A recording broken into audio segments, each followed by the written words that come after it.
Hello, friends. All right, I don't want to put him on yet. I'm first, then him. All right, ladies and gentlemen. First of all, it's great to see you. I know that you guys could be watching Women's World Cup, and I'm not going to deter you from that. I'm just going to say this right now, which is you can watch us and watch Women's World Cup, so you can have the best of both worlds. But here's the thing. We want to make sure that we give proper due credit to our grapplers. And there was an important, big competition over the weekend, one that looked very difficult to me, that I would like to find out more information about. And what better way to do that than actually pull out the person who won the whole thing? And I have many, many questions. So we're going to go through this bit by bit. We're going to get as many details as possible. And for those of you wondering, our good friend Ruben Rivera will be joining us at about 12:30 Best Coast time. So keep in mind, we will be talking with him a little bit later. But first, let's talk to the man who won the SubSpectrum Absolute, our new friend. Say hello to one, Aaron Harris. Aaron, how are you doing, sir? Real pleasure. And, I'm excited to kind of get a chance to share how this past weekend went down.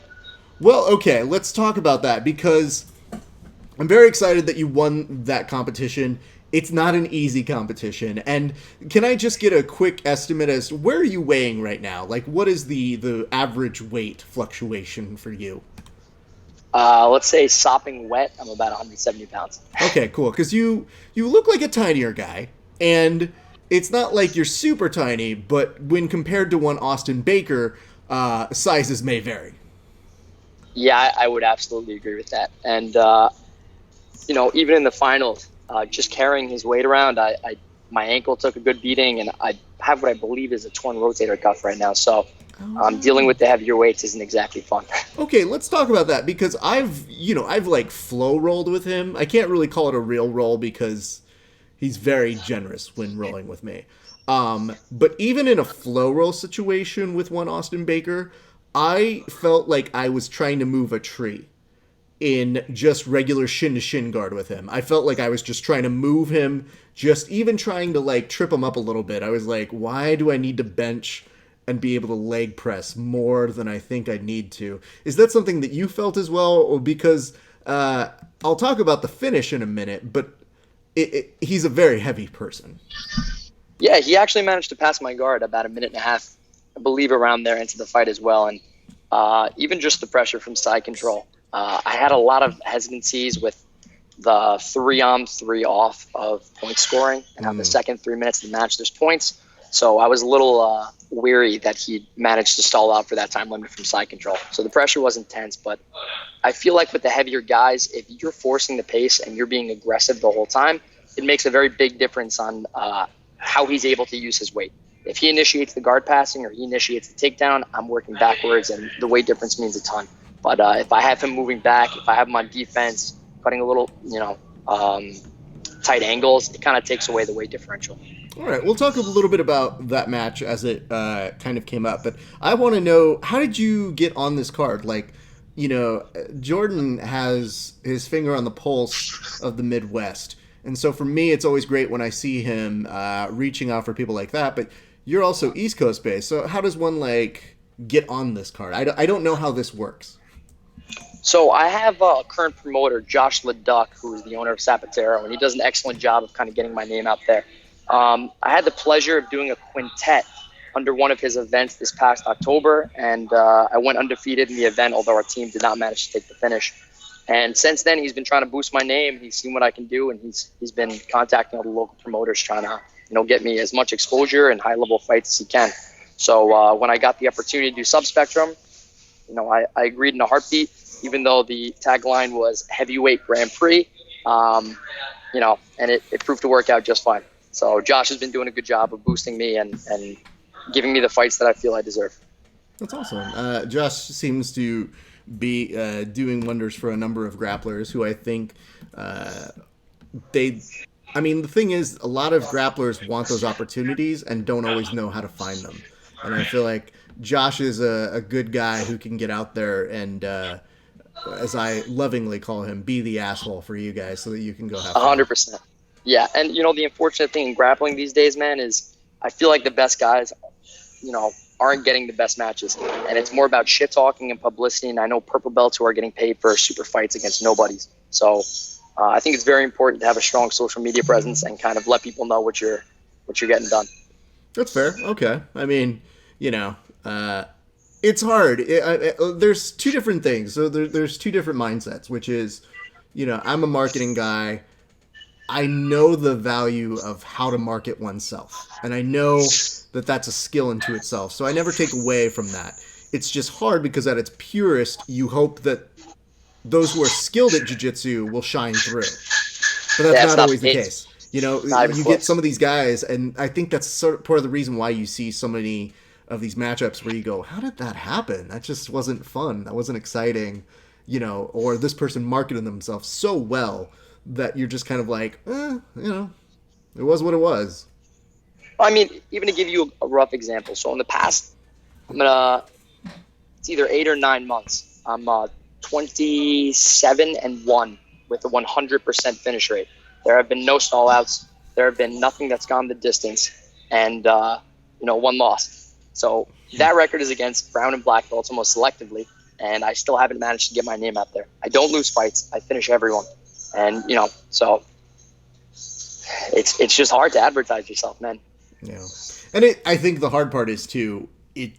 At a certain point, if you don't have champions like Josh, you end up having to toot your own horn consistently. It's part of the reason why you see all these individuals who are like, hey, have you looked at my record? Because I think that should say enough. And if you look at the record and the caliber of the people I'm beating, I shouldn't have to say anything. But lo and behold, here I am saying exactly what I have to, Yeah, and you have a very good point, because it's less about what you've won and it's more about who you've beaten. I know a lot of guys who placed on the podium at Worlds or, have won some no-name tournament that has some significance, and they haven't really beat anybody difficult in the bracket. It depends on who they pull. So I think it's important to look at people's records of who they're fighting. And it's been a consistency. I've been beating black belts since I was a purple belt. So I think it's about time that one of the higher stages, like EBI, not so much anymore, but Kasai, Polaris, one of those that I get my shot on the big stage. It's interesting. I don't have this queued up on my the feed, and maybe it's better because that way you can actually see what this is. But just to kind of, I guess before we even get into the tournament, like this looks, and I know it's a publicity photo, but this looks like a 70s album cover, like you were in a band that like lived out of a van for a little while. But I just need you to kind of like, I can't tell. Are you trying to audition to take over for Hall or Oates? I'm not really sure there. I like to get lazy in the summers. So the hair comes out, the beard comes out, and that's the result. Hey, you know what? Michael Ray has just asked, why not EBI? And maybe I'll answer that for you, but you can chime in more if you want. We're in the current phase of combat, which has replaced EBI essentially. I personally, I would like to make a case that I love regular EBI. I'm not as much of a fan of combat, though I think it's a definite great skill set and should be its own sort of thing. It's just, I miss the purity of watching grapplers just get to be grapplers. Yeah, it doesn't pull the best athletes, and there's no argumentation about that. EBI had a very good model where they have the best grapplers showing up to fight and the best submission artists in the game. And, when they made the transition to combat jiu-jitsu, I just think there's a very strong argument that their fan base was reduced. And not only that, but the grapplers they're pulling in are not as specialized at finishing. I just think it's a shame. So let's do this. I want to ask a little bit about your day. So talk me through the day of competition. How does your day start, sir? As far as preparation before competing? I mean, it's an open-ended question for a reason, because some people start straight at talking about their matches because they just go, oh, that was how my day started in my brain. Other people are like, well, I had a bran muffin. I had to hit the restroom for a little bit. It's really to your own interpretation. So how does the day start for you, sir? More important than the day of, I'll say the day before. So I've kind of found out that taking a tournament too seriously, and that doesn't entail training. You should absolutely be training and doing things correctly prior. But taking it too seriously and doing everything down to nickel and dimes doesn't do it for me. So the day before competition, I like to go to a bar and have 4 or 5 pints and about 20 chicken wings.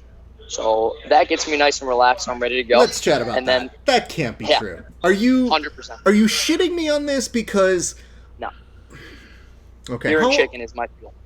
how old are you? I'm 25. Okay, you can still kind of get away with it. So there's no hangover. There's no like, oh man, I gotta get up and grapple. It's been the diet of champions since I was 18 years old. Okay. It's been doing the trick just fine since then. So, I mean, clearly, but I have questions. What kind of beer are we talking here? so I'm a craft beer snob. Of course you are. Jesus So- Christ. It's literally checking off all the boxes of shit that I'm You like, got it, that man. shouldn't work. So I get to Des Moines. Okay. It's about noon. I have like 8 hours to kill before I probably should go to bed. I found a nice craft brewery down in Des Moines. It was 1908, and pounded down 3 or 4 pints. Got a nice buzz. Watched the women's soccer game. Ate more chicken than a human being should be able to handle, and then took a power nap. What is the beer you're drinking? Like, I understand. I have a lot of friends who are craft beer snobs. I've always been of the kind of like, don't get me wrong, I'll drink the pretty stuff, but I went through college, kids, so you put a beer in front of me, it's gonna go away. But what You is gotta the have beer? a favorite chip beer. The stuff that I like to drink when I'm out is like heavy IPAs, and I gotta say, man, probably boozier stuff. So Okay. pint of something sweet and thick, like it's a good brewery around here. Lagunitas, a little something in California.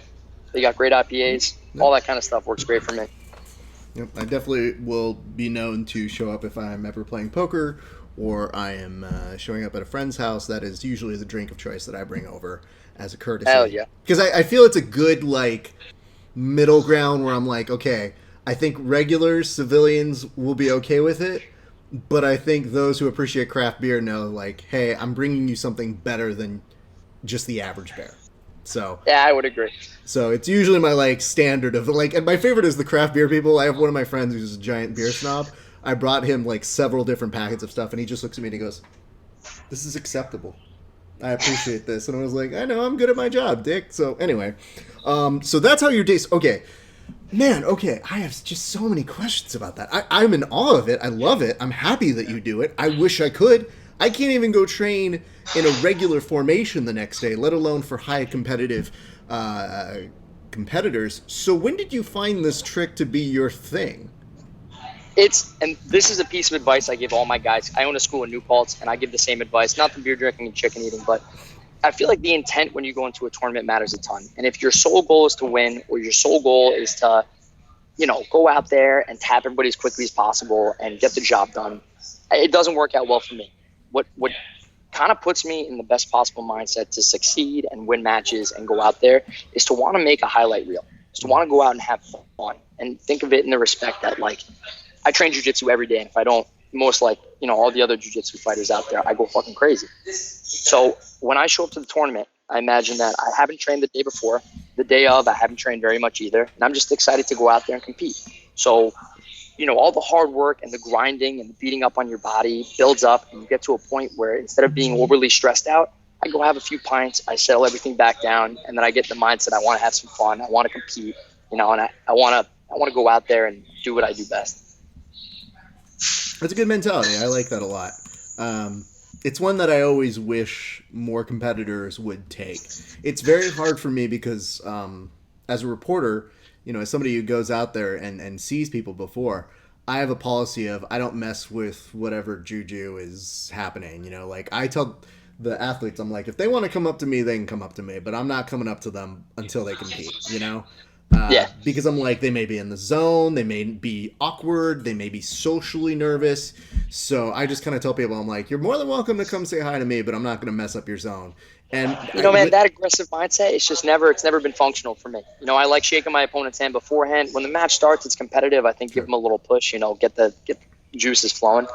But as far as beforehand, all the talking shit and the aggression, it just doesn't work out. For me, it's got to be fun. I'm going in there with a love of jiu-jitsu and a love of competition, and that's what I want to represent. Well, there's also a great highlight of you and Austin after the finals that I was really a fan of. Like, I know him pretty well. and I know the kind of person he is, and I just saw the exchange between you two, and I think Jordan put that clip up, and that's the type of stuff that makes me happy, is competitors who are both like not afraid to bring it on the mats, and then afterwards are really chill and fun. And No, and he's genuine, man. And I'm not here to pull up Ben Askren or Chael Sonnen where, you're talking shit the whole day before and you're talking shit on social media, and then when you see the guy, you're shaking hands. I feel too fake doing all that stuff. So I like to keep it how it is, and before the match, shake the guy's hand. After the match, shake the guy's hand. No bullshit. He was a gentleman on and off the mat, and it was a true pleasure competing with him. Absolutely. All right, let's talk about the beginning of your day in terms of your matches. What is your first match, and who is it against? I believe it was against Derek Flagg, if I'm pronouncing that correctly. Yeah. Are you familiar with the grappler? I am. And you know what the worst part is? You're not wrong in saying, like, is that how you pronounce his name? He is a friend of the show, and I don't purposely say his last name. I'm like, Derek. Because I'm like, I feel like I'm going to mess it up. So I just kind of like gloat over it. I'm like, yeah, Derek Flagg, 100%. Yeah, I feel the same way. And I figured I'd butcher it on here, so that's all right. But he competed against one of my teammates. Well, not teammates in the same team, but we competed on a quintet together, and we're very friendly. He does seminars at our school. Quentin Rosenwig, phenomenal grappler. The dude is out of this world. But when they competed, he had told me that Quentin had broken his leg prior. And, Derek's a very good leg lock artist. So starting off with him, he pulled, and I came in to pass. And off the pass, I could see he was trying to go under me. So I sat back to it's a setup that I like playing around with, where pulling off your opponent's attacks, the single leg X. From there, he actually had me in a somewhat deep ankle lock. But I re-attacked, pummeled through, and finished him with a heel hook in a pretty quick fashion. One thing I'm very comfortable with altogether is, my gym's filled with leg lock killers, and I'm dealing with in the pocket exchanges very, very often, and I'm not afraid to get involved. And instead of bailing on the position and coming back and restarting, I want to keep pummeling until I get the finish. If it doesn't work out, at least it'll be entertaining. So I managed to finish him with a counter outside heel hook. Okay, that's a pretty good start, and it seemed to be the finish of the day. How many people did you end up finishing via heel hook? All four. All four. That's a pretty good record. Of my 15 wins and 0 losses this year, I believe 12 of them are via heel hook. Is that by design? Do you just kind of have that in mind, or is that just something that is positionally you find opening up due to whatever you're doing? Everyone's doing it wrong. With the exception of the obvious few, I would say the vast majority of the grapplers I'm catching, it's because there's large holes in the game. And I think, like the IBJJF mindset breeds very good top-heavy pressure and, very good ability to gauge points and win matches in that respect. I think sub-only is totally different, and most of the grapplers coming out there just don't understand proper finishing mechanics. Interesting. I mean, I could get behind that. And especially, it's not too much of a surprise when you were on a quintet team called Team Fuck IBJJF. So that's right. There is that. It's funny because Josh. I get it. It definitely gets a thing. It gets attention. It's just funny because as much as I don't like the politics of IBJJF and all of that bullshit, I do believe what you're saying in terms of positionally it being sound, in terms 100%. Of like, let's advance position. I think it's just the fact that it could be so close-minded of, ooh, heel hooks are bad, I don't know what to do with them, that really ruffles the feathers of a number of practitioners, and I think it limits the overall aspect for a grappler. Yeah, but there's no real correct format. If you look at the sub-only guys, in a lot of the fights I see, you have two guys instantly pulling guard, both of them going for the same submission, and it's immensely boring. Nobody wants to see butt scooting for 10 minutes at a time.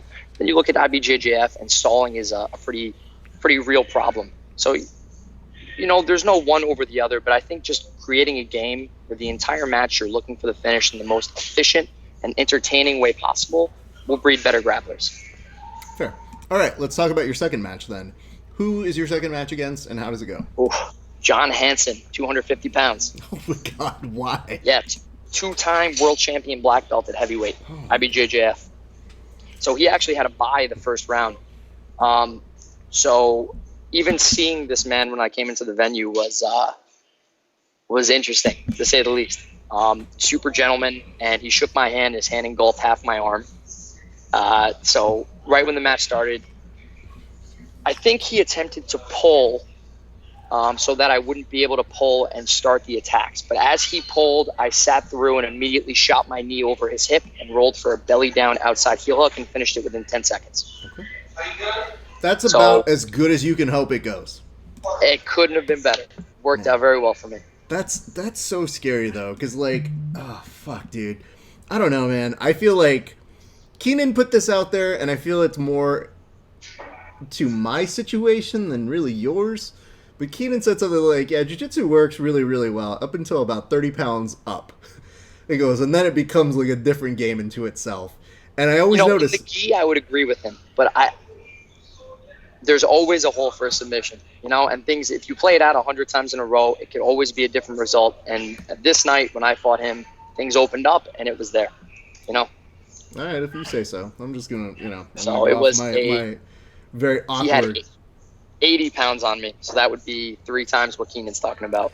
Did you, at this point, did you, like, after you get him with the heel hook, did you be like, "Hey, dude, just to let you know, my secret to beating, the giant with the beanstalk and whatnot was really just the chicken and beer." I just wanted to let you know. Oh, immediately after the match, he sat down next to me. Another dude, he was a gentleman, and he just congratulated me, and I insisted on buying him a pint after. Unfortunately, he had to leave, but I think in the near future I'll be having him join me for chicken and beer. Do you do that of most of your opponents, or did you just find that you just respected this guy for whatever reason?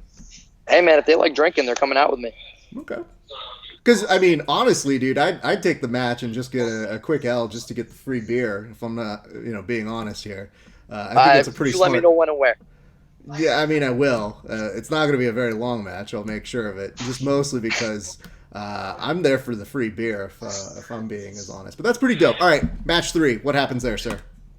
So, Jordan Holly, who is a very skilled leg locking black belt, fought... God, I don't remember his name. I think it's Mario Gonzalez, if I remember correctly. Mm-hmm. So I watched their match, and Jordan kept getting him into leg entanglements.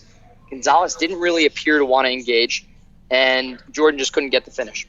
I believe Gonzalez passed his guard once or twice and racked up some points, and the submission wasn't there.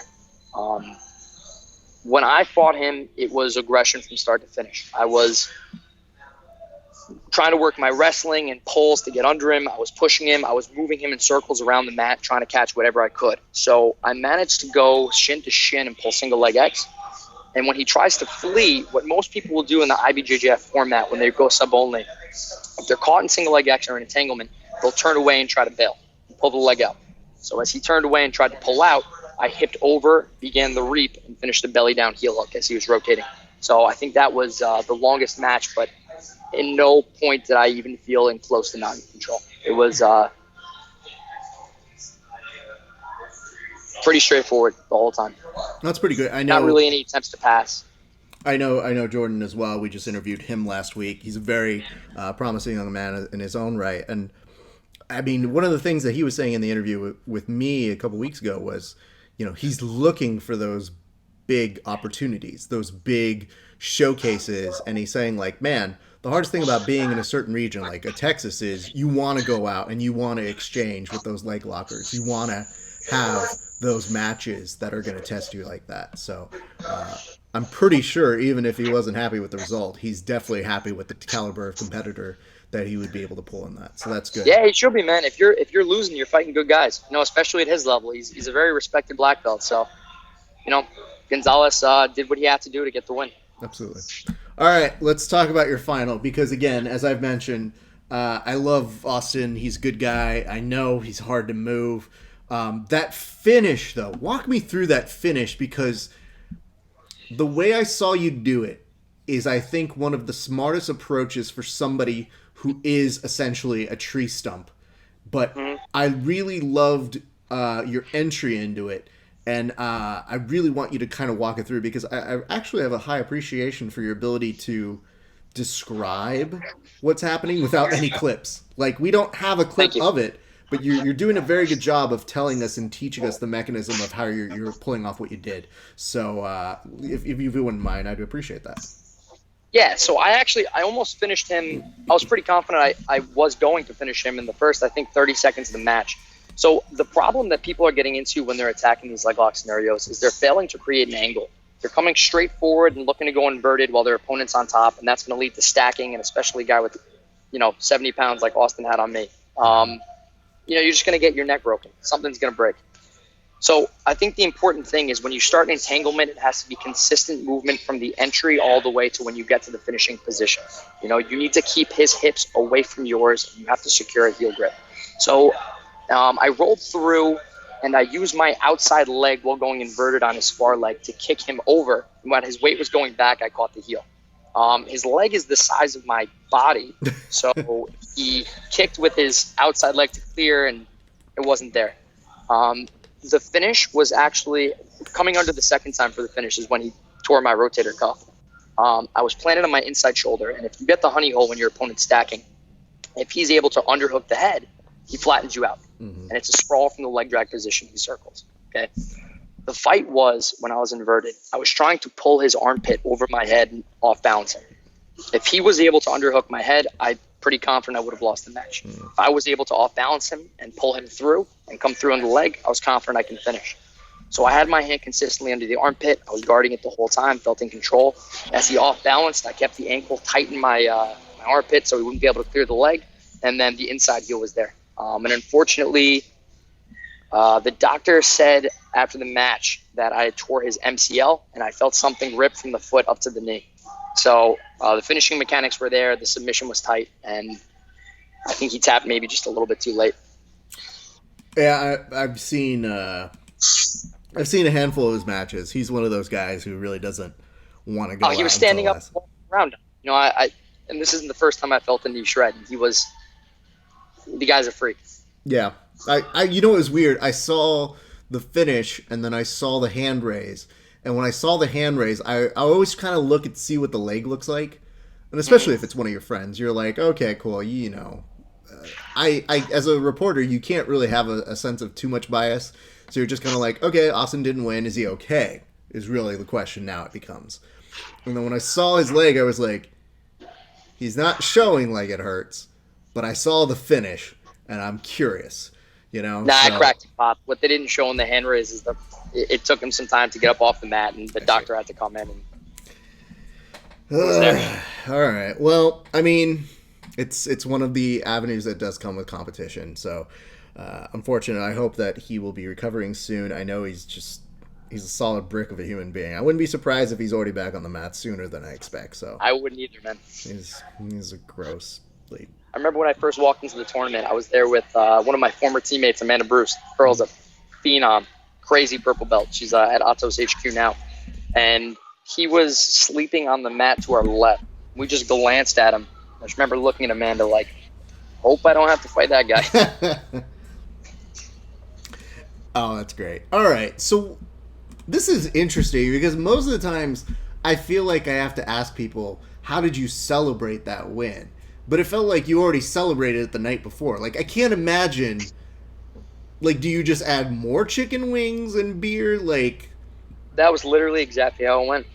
Straight to a bar, about 4 pints of beer, and chicken wings until I passed out. Oh, wow. It's a good night. That's impressive. I mean, you definitely took home some money to do that, so that's yes, sir. Good. And I'm pretty sure, actually, out in Iowa, that coin can stretch a little bit further than maybe in New York. Yeah, damn straight it can. All right. Let's ask this, though. When you do say this, one of the things that I did notice is, you're calling for your shot, and it's cool because you make a compelling argument. You were saying 15-0 on a recent streak, but a combined streak of 24-1? And you're saying that you're going out there and finishing, and that you're not giving these stall matches. So no.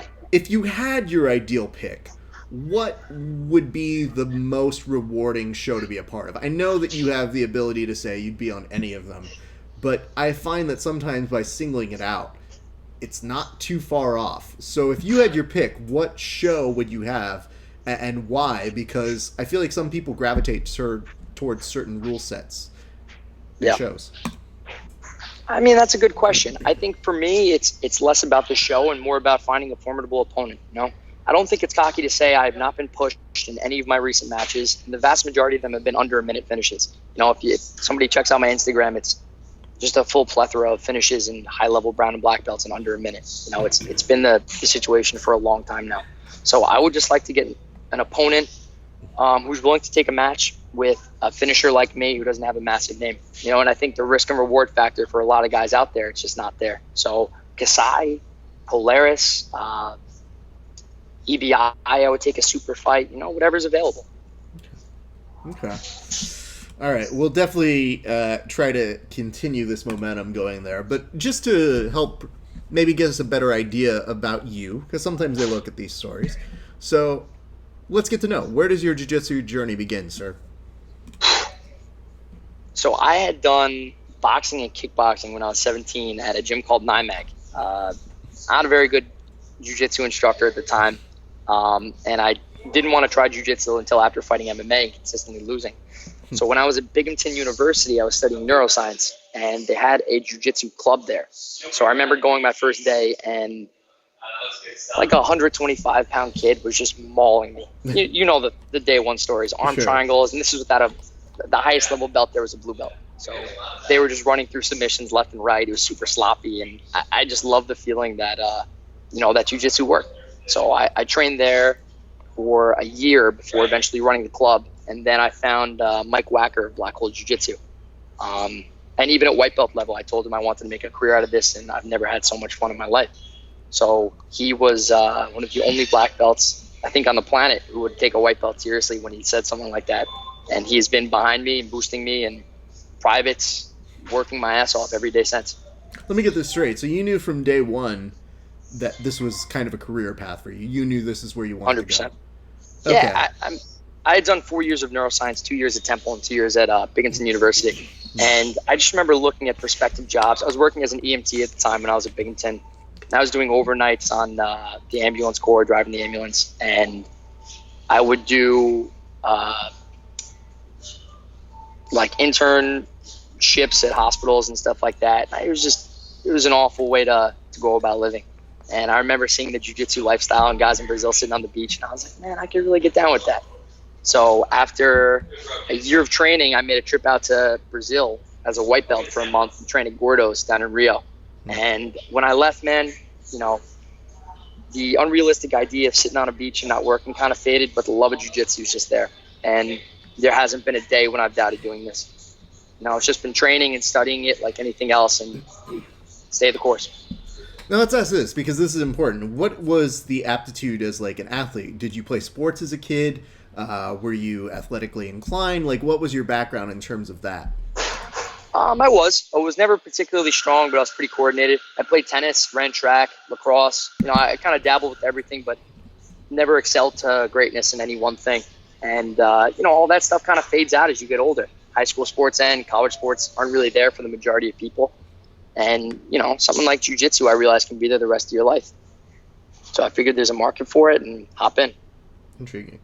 I'm so curious because it's so tough to make that transition for most people, but especially when you have kind of even though it may not be the most enjoyable, with EMTs, there's a little bit more of a path.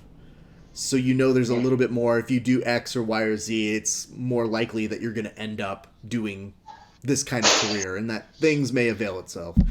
What was that big leap of faith, and how were you able to take that leap of faith? Because I know you mentioned, the visualization of a beach kind of fading away, but then there's the realization that if you're going to do this, you're going to do this like a real full-time job. Yeah. So how does that happen for you? I've actually had some of my students come up and ask about this prior to, because, man, every up-and-comer wishes they could do jiu-jitsu all day. And sure. For most people, it's just not an option. My final semester at Binghamton, I remember finishing my finals. I was just sitting on the porch at the house I stayed at. I was miserable, man. I was involved in science all day, every day, and working a job I wasn't crazy about. And I would go to sleep thinking about jiu-jitsu and wake up thinking about jiu-jitsu. So I, rather than taking 2 summer classes and finishing, left and quit my degree roughly 8 credits shy. And I knew that if I forewent my science degree, then I wouldn't have a fallback, and there's really no way to go back down that path. So it was hard. And for a lot of time there was, there were moments when I didn't question the jiu-jitsu, but I questioned the lifestyle and if it's sustainable. And when I turn 30, 40, if it's still going to be something that, did I make the right decision? But after leaving the college is when I was training full time with Mike, and doing 3 sessions a day of jiu-jitsu, you're pretty goddamn happy all day. So I just kind of went with it. And then a year after leaving and coming full time with Mike, I opened my own school. Okay. There's something I got to ask here as well, because that's a lot to do. And I mean, as somebody who's gone through school, I understand it. But we're talking 8 credits, right? 8 credits. That is I have a neuroscience degree. That is so close. Like, you know what I mean? Like, in the grand scheme of things. So you purposely said, if I don't finish, I will now have afforded myself no other career path in my brain, that I have to make this work. Yes. Wow. Okay. That's ballsy, dude. That's definitely going all in a very, very particular way. So I'm very glad to hear that. With that, in respect to that, when did you actually feel like a professional athlete? Like, was there a moment when it actually kind of kicked in? Because there can be distance or time. No. You know when it hit? I see a lot of schools where the hierarchies are very important between black belts and white belts. Mm-hmm. And I think that kind of separates a team, and it gives people an unrealistic idea of what they can come out to do. And my coach, Mike Wacker of Black Hole, from when I was a white belt to when I'm winning pro tournaments every week now, treated me exactly the same. He told me that you can be a champion if you train hard every day. The sky's the limit. You just got to work at it. I think that's important for coaches. Like, I never had somebody telling me I couldn't, and on the hard days and on the days where you feel like, what the hell am I doing? No one knows what jiu-jitsu is. There's no fucking money in this. You have a coach who can sit back and be like, you're doing the right thing. You chose this for a reason. And he just kind of keeps pushing you forward. So, nah, man, I still don't even feel like, I've made it yet. It's just enjoy what you're doing and keep pushing. Interesting perspective. I mean, you're clearly making enough of an impression on the competitive side, but then you also have to take stock in the fact that you have your own school. So, yes, I mean, to some extent, whether you believe it or not, mentally, there is a professional aspect to that. So, it does come with the territory. But let me ask this. Okay, so when did you open your school? I opened my school, this is a fun one, as a blue belt. Pretty fresh blue belt, too. So how it worked was, my head instructor, Mike, would teach on Fridays. There would be brown belts and other high-level black belts coming up and teaching intermittent classes. But for the most part, I'd get the curriculum from him. I would teach it, and we grew together. Now, given it was not a normal blue belt scenario, I started tapping black belts early into purple belt in the competition scene. And at blue belt, I was already, dominating all the local tournaments, grappling industries, Nanda, the small stuff. But it was a very similar style where I just really didn't lose matches. And, training all day, every day, he trusted that I could teach a good curriculum. And now I'm a brown belt with a pretty formidable school, so things worked out. This is interesting to me because is there a case, and I wonder this because I feel it's similar to those kids who are, 16, 17, who find themselves leading the class, who are monsters that we all know and love. But did you have a case where maybe people who aren't as familiar in the competition scene found themselves into their school where you're teaching, brown belts and purple belts as a blue belt? Oh, hell yeah. I would have parents come in whose sons and daughters were brown and black belts in karate and taekwondo, and they would ask me if I needed an assistant instructor. Man, I tell that crap all the time. But, you just pass it by. You know your own worth. And I know a lot of high-level guys who can't teach for crap, So I took it very seriously. All my curriculums were tested, and I studied it like I would anything else. It's not just day-to-day random teaching. It's notebooks full of techniques and studying high-level matches and making sure what you're teaching is solid, intelligent, and functional. And I think with that mentality, I don't see any reason why a skilled blue belt can't teach. Well, it's always funny because I always remind people, I'm like, the people that we know as legends now didn't just appear.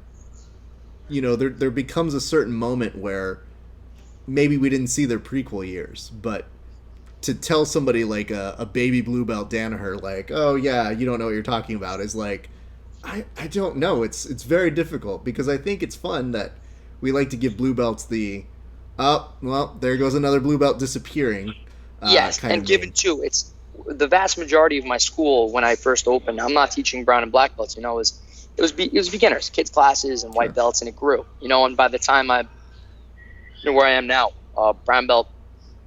I haven't lost matches and God knows how when. And I'm pushing the competition scene, and in the near future, I wish to be the greatest out there. Um, since then, a lot's changed, but the school grows with you, man. So do your students, and I have guys at every single level now, including black belts who do very well. That's awesome. That's awesome. Well, man, that's such an intriguing story. I love the fact that you have this ability where you have this bet on yourself, an accomplishment in terms of professionally you open up your own school, competitively you're out there, you're making a name for yourself, and you're continuing to win bigger and bigger competitions. So I guess the question is inevitably, we talked about the want of competing on those big shows like your Kasai's and your EBIs and whatnot, but what does success mean for you at this stage? Because since the markers move every single time, you know, competitors have different reasons for why they get out there and they do their art on the mats. So what is success for you now? As a competitor, solely aside from the school and teaching, which man, it's just different. Being a professional competitor and instructor, they're polar opposite. One takes away from the other. As a competitor, man, I think my goal is to tap, some of the greatest out there. I, I just want to prove on a professional stage that what I'm doing and the way I'm studying this sport is unique, and that I don't think there's any black belt out there I can't submit, and I want to prove that. So the bigger the stage and the bigger the audience when I, make that showing, the better. I'm curious, what is a competition like regimen for you? I mean, are you one of those instructors that's utilizing, your blue belts and white belts and brown belts at your gym, or do you have I don't really have a someplace that you choice. go? So we have our headquarters location. There's 4 black holes now. The headquarters location in Wappingers is where I go to battle test the techniques I'm working on. But one of the biggest fallacies I think that people are doing in jiu-jitsu is training hard, not smart. I think those guys who are putting in 6 rounds 5 nights a week are just damaging their bodies and shortening their career with no added benefit. If I can finish matches in 10 seconds without grinding through with proper technique, there's no reason to be blasting and killing my training partners every night. So I try to get at least 3 rounds of rolling in a night, and then plethoras of drilling and studying techniques. I think it's no secret that the greatest minds aren't gravitating towards jiu-jitsu, with the exception of, the obvious, the guys like Danaher and et cetera out there. So I think an intelligent person who's at least a brown or above level in jiu-jitsu can really sit down, see what the highest level guys are doing, and tweak the techniques and positions to make them more successful. So I think studying like anything else and treating it like a science or an art is a much better approach than training hard. Let me ask this because I'm curious. I don't tend to ask this a ton, but given your ability to kind of analyze, I'm curious on this. Who do you think in jiu-jitsu just kind of gets it? Like, was there a person that you started modeling your game after? Because it seems like you've built so much from within your system and your own affiliation. But I'm curious, like, if you spent so much time studying it, who were you studying and who did you see like, man, that guy's got it figured out? That's a very good question.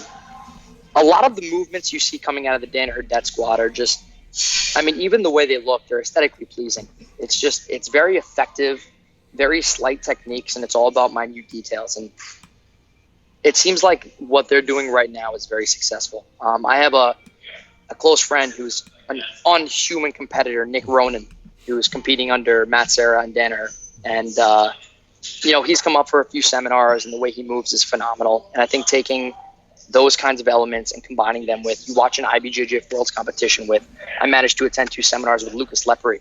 The way he goes about moving in the gi, you combine that kind of defense and that like pressure with something like what Danaher is doing in the sub only. And you could just kind of feel where the holes are and feel different elements of what's most successful.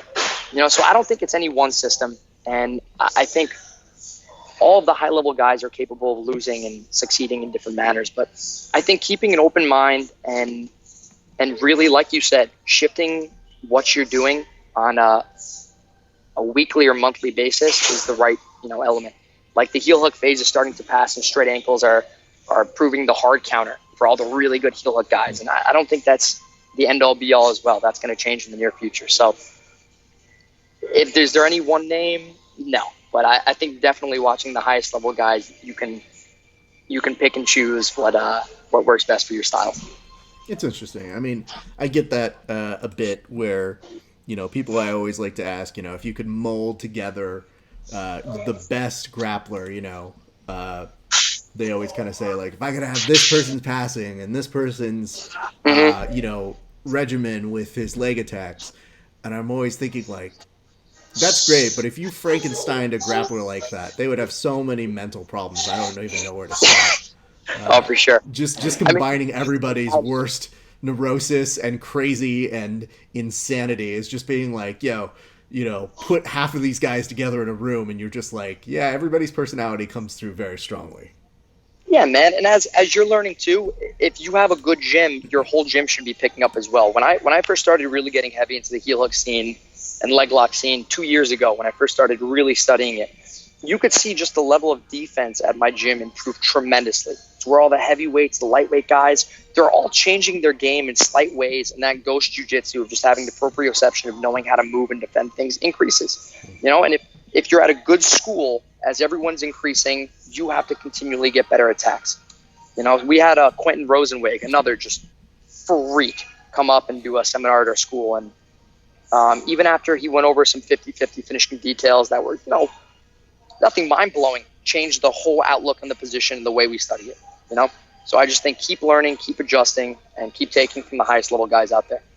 That's a good perspective, sir. Like I said, I have a high appreciation for your ability to explain things. It's very easy to see how those notebooks have availed themselves as an instructor, because there's a very nice thought process to the way you describe a lot of what you're describing. And so don't be surprised if we call you in the future to ask you to break down things for us. Absolutely. I would love that. Because they're really, like, I hear a lot of people talk about jiu-jitsu, and it's kind of one of the benefits of doing a show like this is you get to talk to a lot of different people and get their perspectives.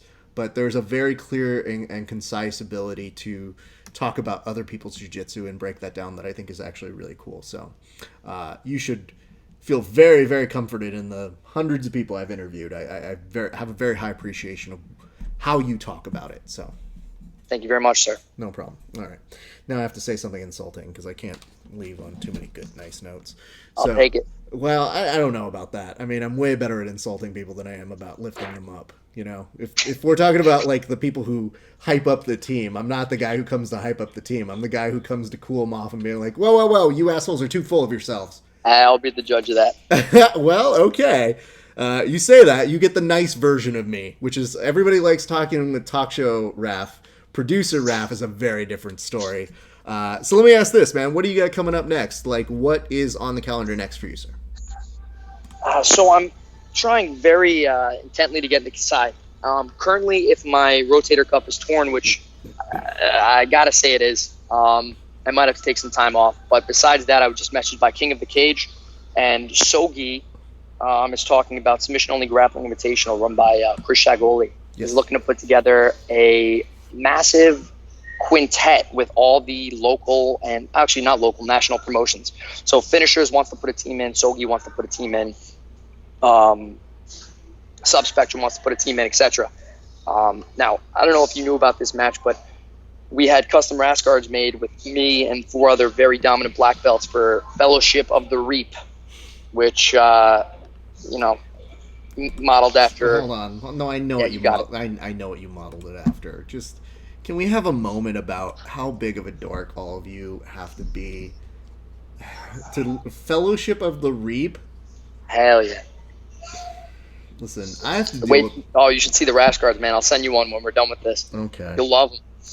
I got the Frodo hair going on, the mustache. It's fantastic. I mean, to be fair, you have a particular look that can pull it off. You look like... homeless. That's No, what I'm you going don't look for. homeless. I don't think that. I could show you a list of grapplers who I think look homeless. I don't really even think you put a dent in that. Your beard is I'll take it. far too nicely there. Like I said, 70s alt metal rock performer, like I showed for that. Yeah, definitely. No, I think the thing I was going to say here is it's just when you guys are combining forces and you said, hey, what's a better way to demonstrate to everybody that we were dorks growing up than to do Fellowship of the Reap? Like, who was the one to come up with that, and then who was the person to second that and be like, yeah, that's cool? Full credit to Mike Wacker for the fantastic name, and I think all of us jumped on it so quickly we didn't have time to do anything else. And we're fortunate enough to have one of our blue belts as a graphic designer at the school, and he did an amazing job of putting together some pretty cool gear for it. So, yeah, I'll send you some stuff. I appreciate that. That's very nice of you. It's just it's hard for me to. Occasionally, there are moments as a host where you just go like, "Yeah, I'm supposed to keep a straight face with that." Okay, good. That's good stuff. Let me ask this, dude. If people are looking to train with you, where are they looking to go abouts to train? Black Hole Jiu-Jitsu. So again, 4 locations. I run the school in New Paltz. Our headquarters location is in Wappingers, and we have 2 others in Mayapack and in Westchester. All of them run, with the exception of myself, by very high-level black belts. And man, we've just been trying to prove that the guys in our team, we're not some small mountain town school. We consistently produce champions, and there's a good host of guys like me who just don't compete. So if you want to get some good training and you want to learn how to finish fights quick, come on up to Black Hole Jiu-Jitsu. It's very funny. Apparently, our good friend Chris Shagoli is not wasting too much time in tagging me while on this show. I guess I want to give a shout out to this because he just tagged me and it says, Rafa Sparza, if this comes to fruition, can we get some coverage? It's BJJ Survivor Series. Come on. I love the element of team grappling. I think it's kind of the future. I think it's one that gets everybody a little bit more excited. I think the dynamics change. I think there's a different form of strategy, and it really does create a very good narrative scene. So, yeah, whatever I can do to help. I'm obviously happy to put in a good word for you guys and help promote it. But, Jesus Hell yeah, Christ. it'll be a fun event. Looking at this group of people, maybe you can tell me who these individuals are. All right, so starting on the far left, we got Dan Fazzino. He's the head instructor of Black Hole Westchester. Then to the right of him, we have Quentin Rosenwig, who, God, man, I think he submitted all 3 of his opponents in like 45 seconds total. And in the center, we got Mike Wacker, head instructor of all 4 of the Black Hole schools. To the right of him, we got Todd Meckenheim, who defeated an entire 5-man team by himself. And then on the right, we got me. Hold on, is the rest of you guys even necessary? We're just putting him in? No, me and Mike did not get a fight. Is there a little bit of disappointment in that? I guess that's the one actual ruin of team grappling, though. Not to be cocky, man, we were more concerned with creating our lineup so that everyone would get fights rather than winning. It was just our first guy who went up, Todd Meckenheim, defeated all 5 opponents, timely fashion by himself. Second going up, we knew if we put Quentin first, it would be a wash. So we're like, all right, how do we work this in? Dan goes up. He runs through his first 2 opponents with straight ankle locks and then is drawed out. And then after that, Quentin just blew through 3 black belts. It's impressive. Yeah, that's why we're trying to get more fights with the fellowship. You know what I mean? I'm going to need some time to really be able to hear that without having some sort of facial. I don't know that that's true. I've had over 20 years to get used to movie versions of a Fellowship of a Ring, let alone, what is it, decades, centuries of a certain novelization of such. I got to say this, man, Aaron, I think that I'm very happy for you, man. I know the caliber of the folks who were in that SubSpectrum absolute. I know the actual word absolute is something that terrifies a number of people, especially when you're talking in the region of 170 with a competitor who's weighing in close to about 240, 250 pounds. So it's a testament to you and your jiu-jitsu that you were able to walk out of that as a champion. So I definitely want to say congratulations to you. I'm very glad that we got the opportunity to talk here. Can we go ahead and take care of any of your sponsors before we get you on out of here, sir? Absolutely. So I want to say huge shout out to 80K Fightwear for the amazing gear. I want to say huge shout out to Timeless CBD for hooking me up with awesome stuff that decreases my inflammation. And if I can, closing up, I've lost virtually no matches in the past year. I've been tapping the heaviest black belts out there with world championships in record time, 10 seconds. I'm not losing fights. I want to get hooked up with one of the highest level guys out there and prove that it's going to be a joke. I don't think there's anyone on the scene who can touch me. And, hopefully Kasai Polaris, one of those major events, takes note and they see that I'm not fighting Joe Smos and I'm submitting everyone. So thank you very much for the exposure today. You're welcome. I very much appreciate that. At the very least, can I just put this out there for you? Because I tend to be somebody who can hear something marketing-wise and really do it. If you guys aren't going to bring him on for just pure jiu-jitsu, can we at least bring him out there for a challenge of somebody who's going to eat and drink a bunch and then have jiu-jitsu afterwards? Because that seems like a prime test subject if I've ever heard one, of somebody who's volunteered and being like, oh yeah, it doesn't affect me, and me being like, ooh, that sounds like I want to put betting odds on that. Nah, I'll have some pints before I go out and fight. Won't make a difference. Dude, by the way, speaking of Derek just says, I have PTSD from this guy. So there's that. We've also got a note from Cody who says, but Ben Askren and Chael Sonnen are hilarious. I'll leave you at this. Only one of them is. Oh, snap. The other one is a poor attempt to try and recreate it on a dork level. And Jordan said at the very early of the show, it said, what's up, champ? So I want to say thank you very much for your time, sir. We'll definitely have you back on. I don't know exactly for what yet, but I like your jiu-jitsu mind. So let's preserve that somewhere and make sure that we get to talk to you again before the beer takes it over at some point. Thank you, sir, and I hope you see me very soon on a much larger stage, because I'm getting bored out here. I'm pretty sure we will. But ladies and gentlemen, please go follow this man. Let's get him on a bigger show if we could, because, here's the nice part. Jordan does a good job of giving you guys the platform, and I think when people deliver, I think it's very, very appropriate that they get those next steps up. So I'd love to see that. Big thanks to our friend Aaron Harris. Thank you so much for your time today. And for those of you sticking around right now, we're going to have Ruben Rivera right after our commercial breaks. But in the meantime, why don't you watch this very hilarious clip of me recreating Dana White talking about a potential fight with Justin Bieber for whatever god-awful reason. I don't know why. But here's a clip from Verbal Tap. We'll see you guys after the break with Ruben. Podcast that proves fighting way easier from outside the cage. No more exemplary point than a fight that Justin Bieber has famously backed away from due to his incredulousness up front.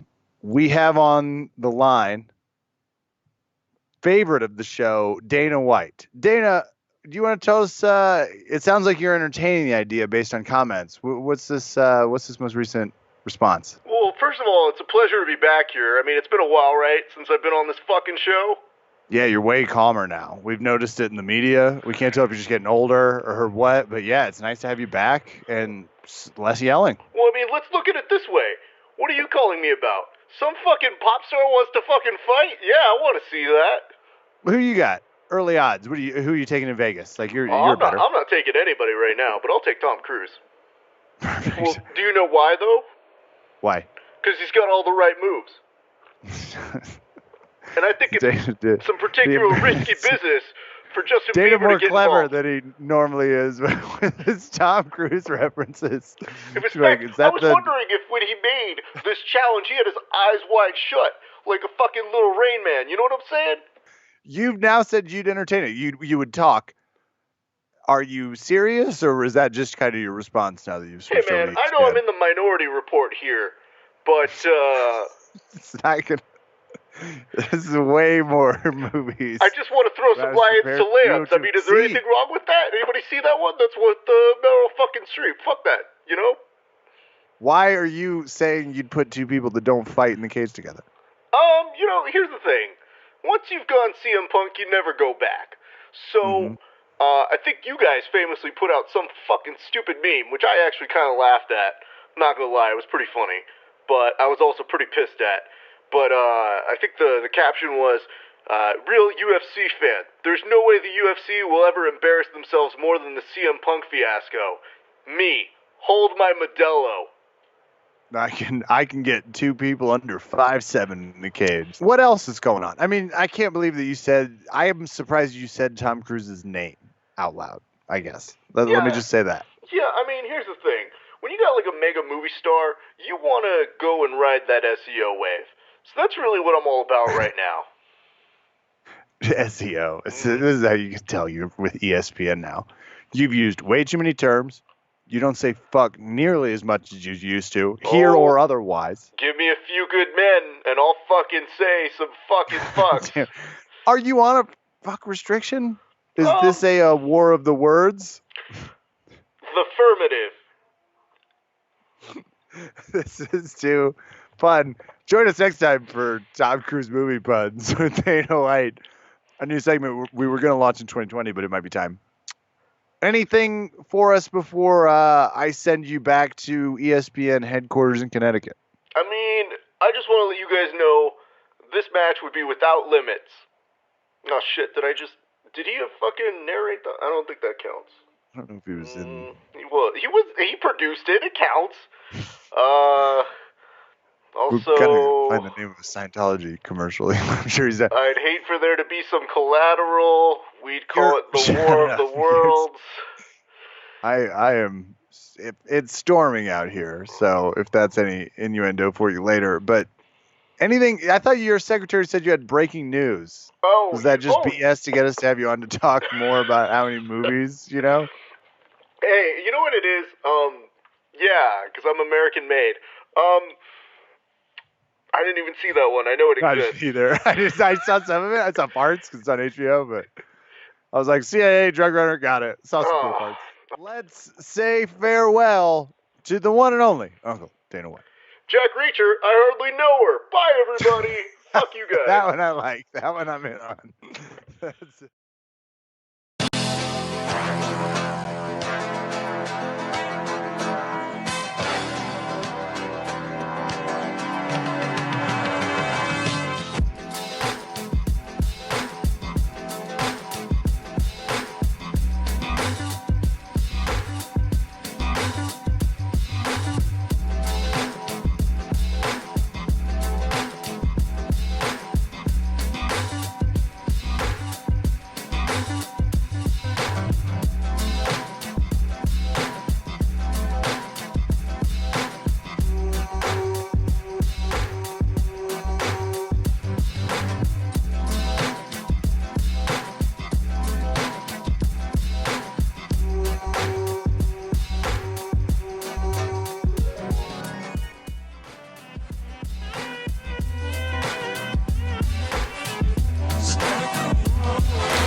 Hey, what's up, party people? It is your good friend Rafa Sparza, and guess what? I found one half of maybe the most photogenic couple in all of jiu-jitsu.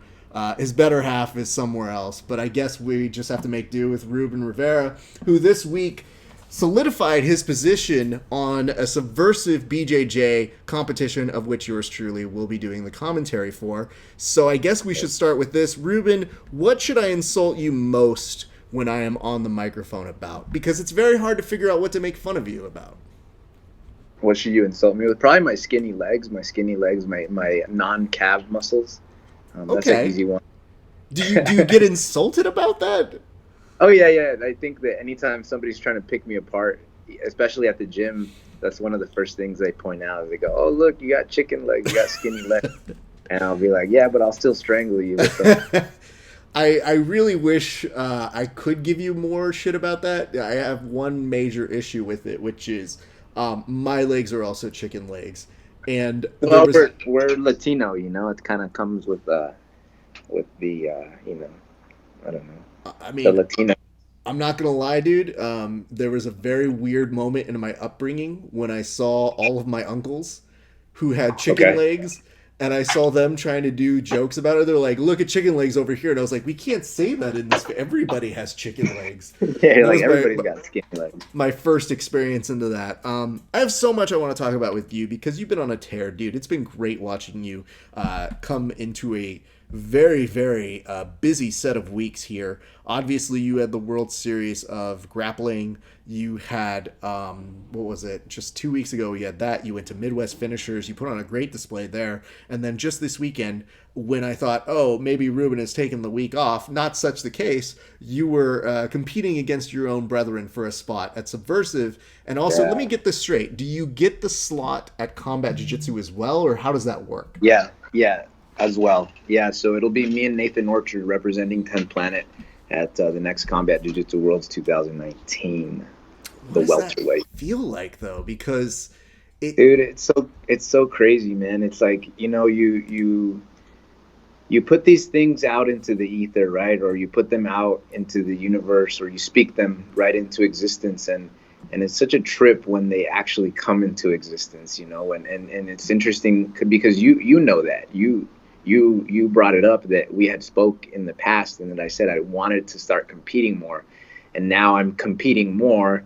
And you know, I'm earning my right into even bigger stages, right? And so, you know, it's crazy, man. It's crazy. It's been really, really powerful to see that you know, through discipline, dedication, and really just pure drive, I guess, or what's the word I'm looking for? Not drive, but like desire is the word I was looking for. You can actually manifest whatever you want into existence, man. And you know, I believed, I used to say these things. I used to say, man, I could be on that stage with those guys. I could do just as well, if not better than that guy did. You know, I'd watch guys and I'd say that to myself. And I didn't want to be that guy. You know what I mean? I didn't want to be that guy that was criticizing from the couch. And so I decided to get back on the stage myself, you know, to get back in the Coliseum, you know, in the arena, I should say, myself, instead of being a bystander or a, you know, whatever, critic or somebody in the audience. Sure, somebody watching from the sidelines. Exactly. This is, I mean, I mentioned this, but it's so weird how these conversations come back up, because I ran into you, and you know, I don't purposely try to go out of the moment. Like when somebody talks to me, I try to be in the moment. So I just try to like listen and you know, just tell people what I think when things are happening. And more often than not, if I feel I'm talking too much, I try to listen. So when I felt like I was talking with you, it's like we hadn't run into each other for a bit. And, you know, obviously you're a new father, which, by the way, congratulations. Thank you, man. Yeah. And you know that changes people. And you know that there's definitely shifts that happen. And I don't know that it necessarily is correlated with jiu-jitsu, but all of a sudden I hear you say like, hey man, I think I'm going to get back to the competition scene. I really want to get out there. And lo and behold, dude, you're back out there in big ways, because I'll tell you this much, man, your matches over at the World Series of Grappling were fun. I was watching very intently the way you were competing at the Midwest Finishers. And I know it wasn't the desired result, but it was a hell of a set of performances that you were putting on there, man. And it's so weird to me when the athlete can't see it, but those of us who are watching can. Because I was like, nah, dude, you're on fire. I don't know what's coming up next, but something's coming up big. So having said that, we're going to talk about the qualifiers, but tell me about the competing over at the World Series of Grappling. What was that experience like? Dude, that was super cool. Like, honestly, I really hope that they do more, because, you know, obviously I'm not only a competitor, but I'm a big fan of competitive jiu-jitsu myself. I enjoy watching other athletes compete. I love, you know, breaking the game down. I'm definitely a student of the game myself, and so I love watching jiu-jitsu.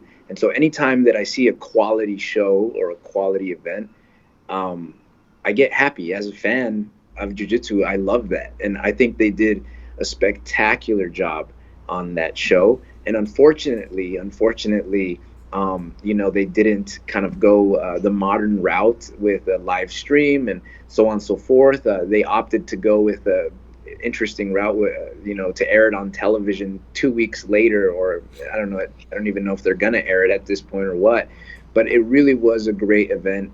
I loved the way that they put it together. and it was so much fun, man. It was just a blast. I mean, it was a true kind of David and Goliath type match, for me anyway. And I love that. I love that, man. I love those types of matches. And I remember being at the weigh-ins and seeing Austin Baker weigh in, and he weighed in at 239 pounds. And I just remember looking at him and being like, yeah, I hope I don't have to go against that guy.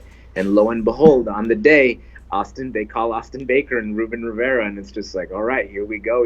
Like you really exercise your warrior spirit, in those moments. It's just like you could, where are you gonna go? Where are you gonna run? Where are you gonna hide? It's like Ruben Rivera and Austin Baker, like step on the mat and let's go. And it was amazing, man. I loved it. It's very funny. I didn't plan this on purpose, but I definitely had two guests who had a rendezvous with one Austin Baker, who just kind of go, yeah, that dude's big. Yeah, I'm going to have to grapple that. I'm going to have to figure out something here. All right, good to know. Yeah. And I'll be perfectly honest. As I told Aaron, who was on before you, I've just kind of flow rolled with Austin before, and he's essentially just like a tree. So like trying to sweep him felt like trying to move a mountain. Yeah, no. Yeah, it was probably, it's probably one of the greatest tests of my will, my strength, my jiu-jitsu, my technique. It was definitely a big test, man. It definitely felt like a great test, and I have to thank Austin for the match. It always, obviously for me it was a win-win scenario, right? I mean, if you lose to a guy that's big, that is that big and muscular, well, you lost to a guy that was really big and muscular. You know what I mean? But if you beat that guy, you know what I mean? You get to say you beat Goliath. And so, I have to thank him for taking the match, or not necessarily taking the match, but for, putting together a great match with me. Because I know that for him, he had to come out and hopefully sub a little guy. And he was really down on himself afterwards. I remember him coming backstage and just being like, dude, I still can't stop thinking about our match. He was really kind of bummed, I think, that he couldn't finish me. I think everybody probably expected him to, and he probably felt that pressure, and so on and so forth. And so anyway, man, it was an amazing event. I love my matches. I loved, my second match was probably even more awesome for me, going against Max. I can't pronounce his last name. I don't know how to say his last name, but he's a highly decorated wrestler. I remember I saw his accolades, or his list of accolades, or things he had won and so on and so forth, and I don't know what it means because I didn't wrestle in high school or anything. And so I sent them to one of my wrestling coaches, and all my wrestling coach replied was, dude, period. He was like, and then he goes, this kid is as legit as they come. And it was like that, I was like, all right, well, let's chat about this wrestling coach and be like, oh, dude, yeah, good luck. All right, bye, everybody. I got someplace to be. Yeah, well, no, it's actually John Labarani. If you guys don't know who John Labarani is, he works with OSP and a bunch of other fighters as well, and he's so good, man. He's so good. He wrestled for Penn State, and he's just a great coach. And I unfortunately don't get to work with him anymore because he's so busy. But we still text each other and send each other videos, and we still talk wrestling to each other. And so that's why when this guy came up, Max, I sent him a screenshot of his stuff and just, so he could break it down for me. And basically he was just like, dude, like, this kid is world class, That's pretty cool. And you know what? Here's the nice part is, so that competition comes. We just had a comment from Ron Turner, who just wrote, so hot. Thanks, Ron. Thanks, Ron. Appreciate that Ron chiming in. And he's, that's what's so dope about Ron, man, is like, so you guys don't know who Ron is. His Instagram handle is Dirty Ron Turner. He owns several gyms in Orange County, along with Casey Halstead and Andy Ballmore. And he runs 10th Planet Costa Mesa with me. We run it together. He owns it, but we run it together. And man, he's just got my back, dude. He's one of those guys that just like never misses a tournament if he can, to be there for his students. I mean, obviously, like, he's watching me right now. You know what I mean? Like, he's just one of those guys that's there for his people, man. And so You know, I got to thank Ron. You know, he's now become my jiu-jitsu coach because, you know, at the black belt level, it's like, you know, sometimes people let their egos get in the way and go, oh, well, that guy's not my coach. That guy's not as good as me. He can't tap me. He this and that. And so we get these ideas. But the reality, man, is that coaches just want to love you, dude. They just want to care about you and ask you how you're doing and help you break down technique and strategize and support you.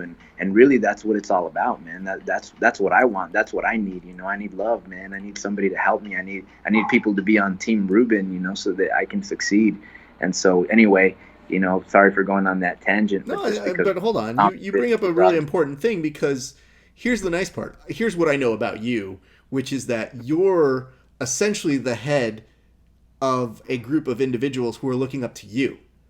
And then when that happens, you know, you don't just go home and go, well, mirror, I'm going to go ahead and give you all the love and support you need. You know, like everybody needs somebody who's helping them. And I mean, it is one of the things so many of us gravitate toward in terms of jiu-jitsu, which is that mentorship, which is, hey man, and it's so hard to find a good mentor, but you know when you found them, you've got them, because those are the people who are your eyes and ears that you can trust their word, as opposed to some people where you're like, I don't know what you're telling me is the truth. I don't know that applies to me, but thank you. Yeah, man. And so it really just comes down to love, right? Because if somebody loves you and cares about you, they're always going to give you good advice, or at least it's going to come from a good place. You know, if Ron tells me to go home, you know, on any given night, it's not that he's trying to hurt my jiu-jitsu. It's that he cares about me and he's like, dude, you should take a rest day, you know? And so those are the types of people that I need in my life, man, you know, and you're absolutely right. You know, you need as many of those people as you can, especially when you're dealing with high stress situations, like, you know, competing 3 weekends in a row. Like it's hard, man. It's hard. It's hard to think straight, you know? So let's talk about this. Let's now switch gears to talking about your competition over at the Midwest Finishers, which, by the way, was an interesting thing. At some point, I believe on the commentary, they just referred to a man bun fight, which, right. You know, I mean, I don't know. Is that hairist? Is that what we call it? Or racist against the hair? I don't know. But I just like the fact that when I heard that on there, I was like, you leave that man's beautiful hair alone. Right. Don't be jealous of it. It was never an intentional thing. Like I didn't like wake up one day and go, hey, you know what? I'm going to grow a man bun. It was more that I was letting my hair get long on top, and then it started getting in my way in jiu-jitsu.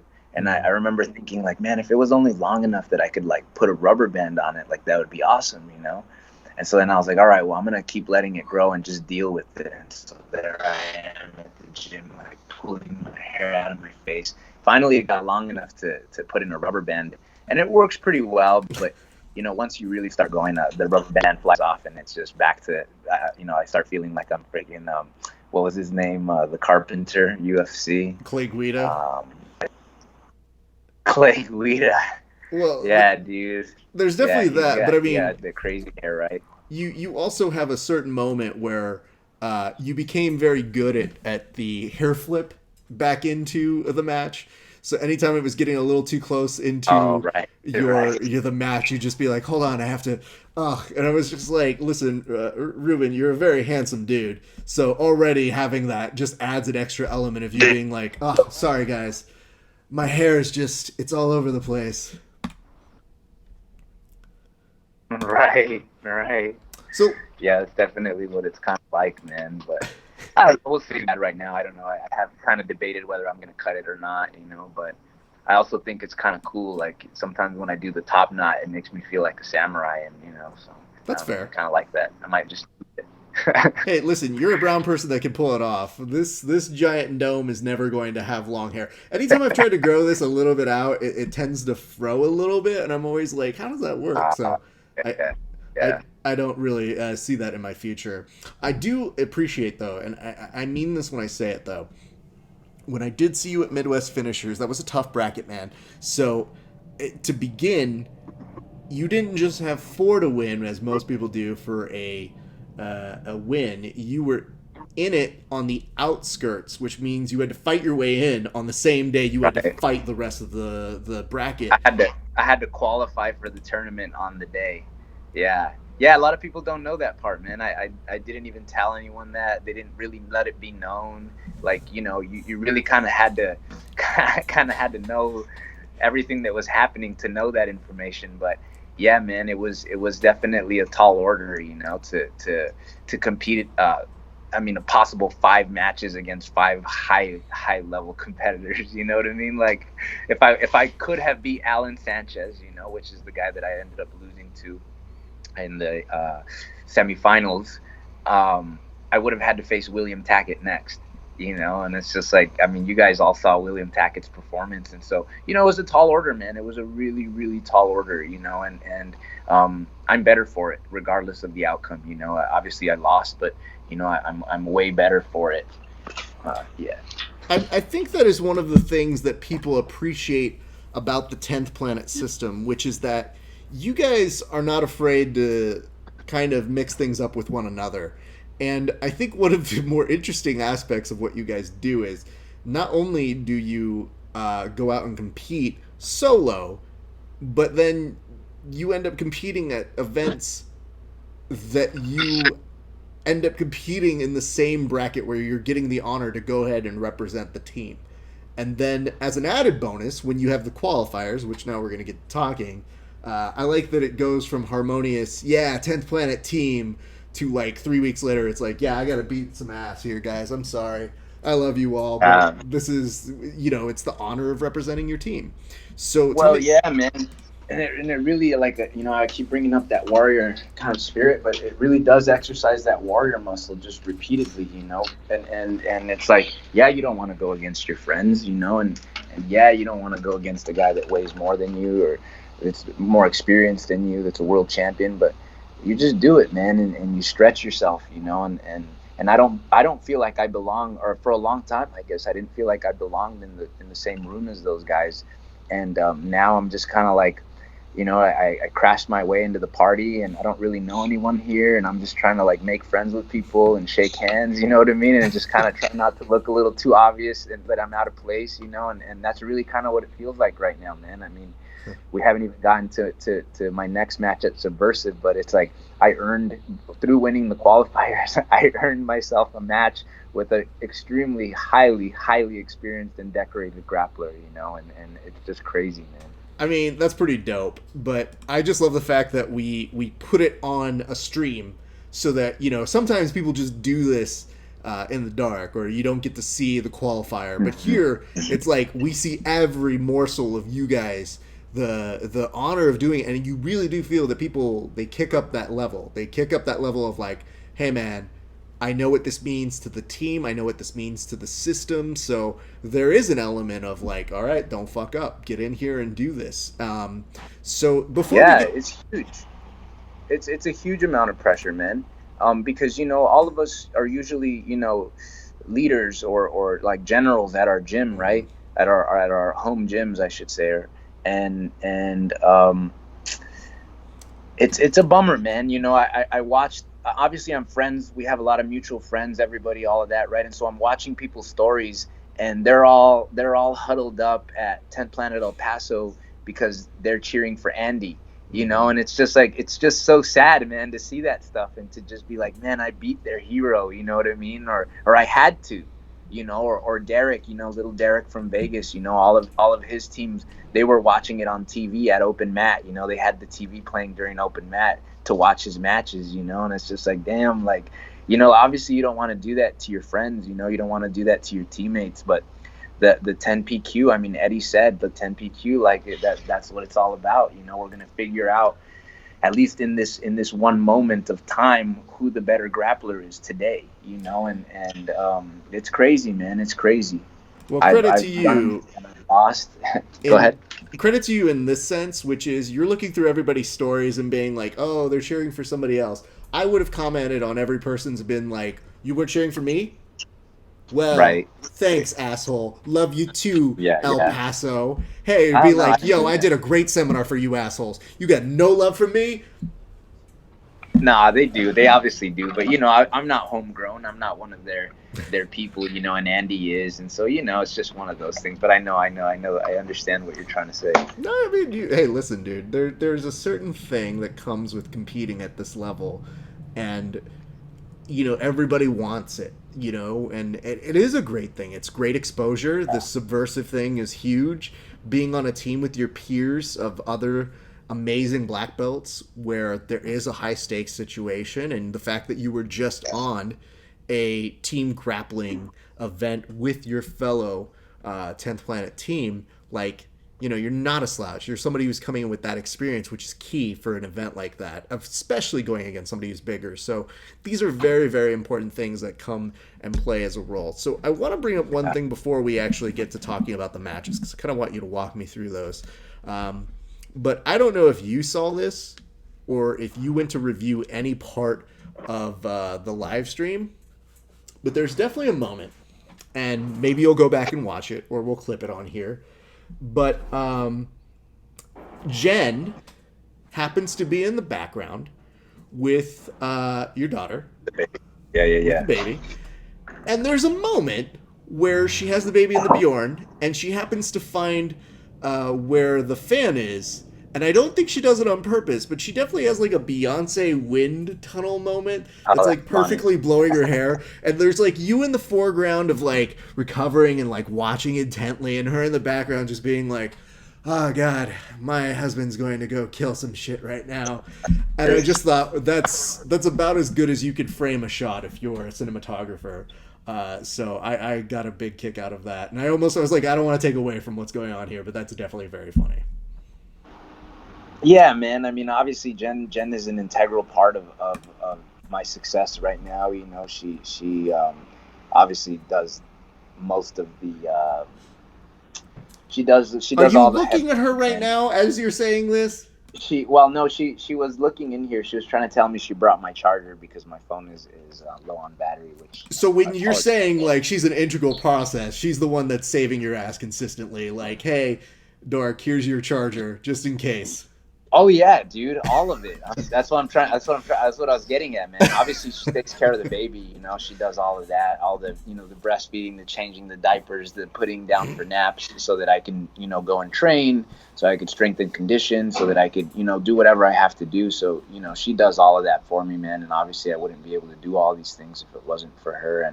And yeah, man, I mean, she helps me with every other thing that whatever I need, and she's there supporting me, and she's kind of become like my my mindset coach. We talk a lot about mindset, and she just reminds me, man. She just reminds me of my own words. She's like, remember when you said that? Remember when you told me that you wanted to do this? Remember when you said that someday you were going to be going against some world champions? And I was like, damn, like I did say all of those things. So anyways, she holds me accountable, man. She holds me accountable to my goals and to my aspirations. And I wouldn't have done Midwest Finishers if it wasn't for her. Like literally, I messaged her and I said, hey, they're looking for a replacement, a last minute replacement for this weekend in Chicago. And her family is from Chicago. So that's why I kind of brought it up. But in my head, like I wasn't thinking I was going to go. And so she texts me back and she's like, are you going to do it? And I'm like, nah, I mean, I got to obviously look at flights and everything. And so I was teaching class at the time. It was like 4:30 in the afternoon. So anyways, I start teaching, I don't have my phone on me. By the time I get back to the phone, it's probably 7 or something. And she goes, oh, I talked to Omar, the promoter, like, you're in, and I already bought you a flight. Here's your confirmation number, like everything. And I'm just like, wait a second, what? Like, what's going on? Like, so she was the one that basically booked me for Midwest Finishers. And then it was just kind of like, oh shit, like we're doing Midwest Finishers in 3 days. And like, I think it was like 3 or 4 days later or something, bought a super expensive flight. Like it was not cheap at all.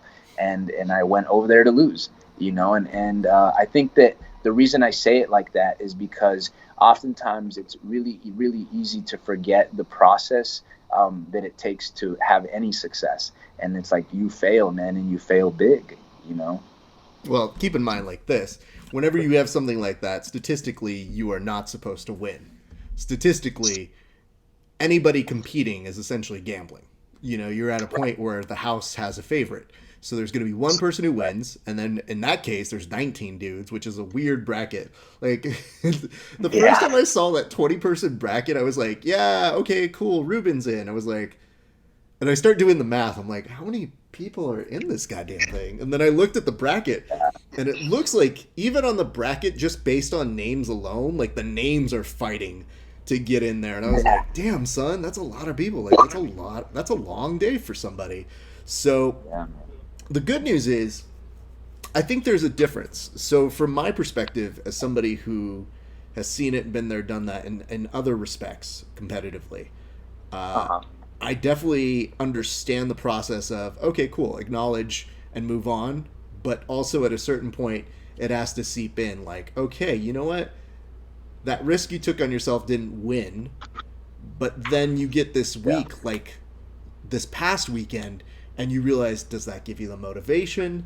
Was that the impetus? Was that like, okay, that little extra that you need with some of these monsters within your own system? Because I'll tell you this much, if you're looking at a young Derek Rayfield, like, man, he is a man, dude. I've seen that kid since he was a kid, and looking at how he's really grown up in front of our eyes as a competitor. Oh yeah. He's filling out his wrestling on the daily. His jiu-jitsu looks solid. He was definitely putting a lot of people in danger on that day. So it's like, it's not an easy day for anybody, man. And you try telling me that kid doesn't want it. Oh yeah, man, absolutely. Derek, Derek's such a good kid, man. He's such a sweet, talented kid. After we competed against each other, and it's super weird, man. You're right. It is super weird. We show up to HQ, and him and I are the two earliest people there, and so it's just me and him and my wife, and it gets to a point where we're like, okay, Scott Ross isn't going to be on time. We always, you can assume and expect that at this point. So I go, let's get back in the truck, because we had the baby, air conditioner, so on and so forth, and Derek gets in the passenger seat with me, and so there, me and Derek are talking about, how, dang, today's going to be crazy. Like, have you seen the competitor list? No, have you?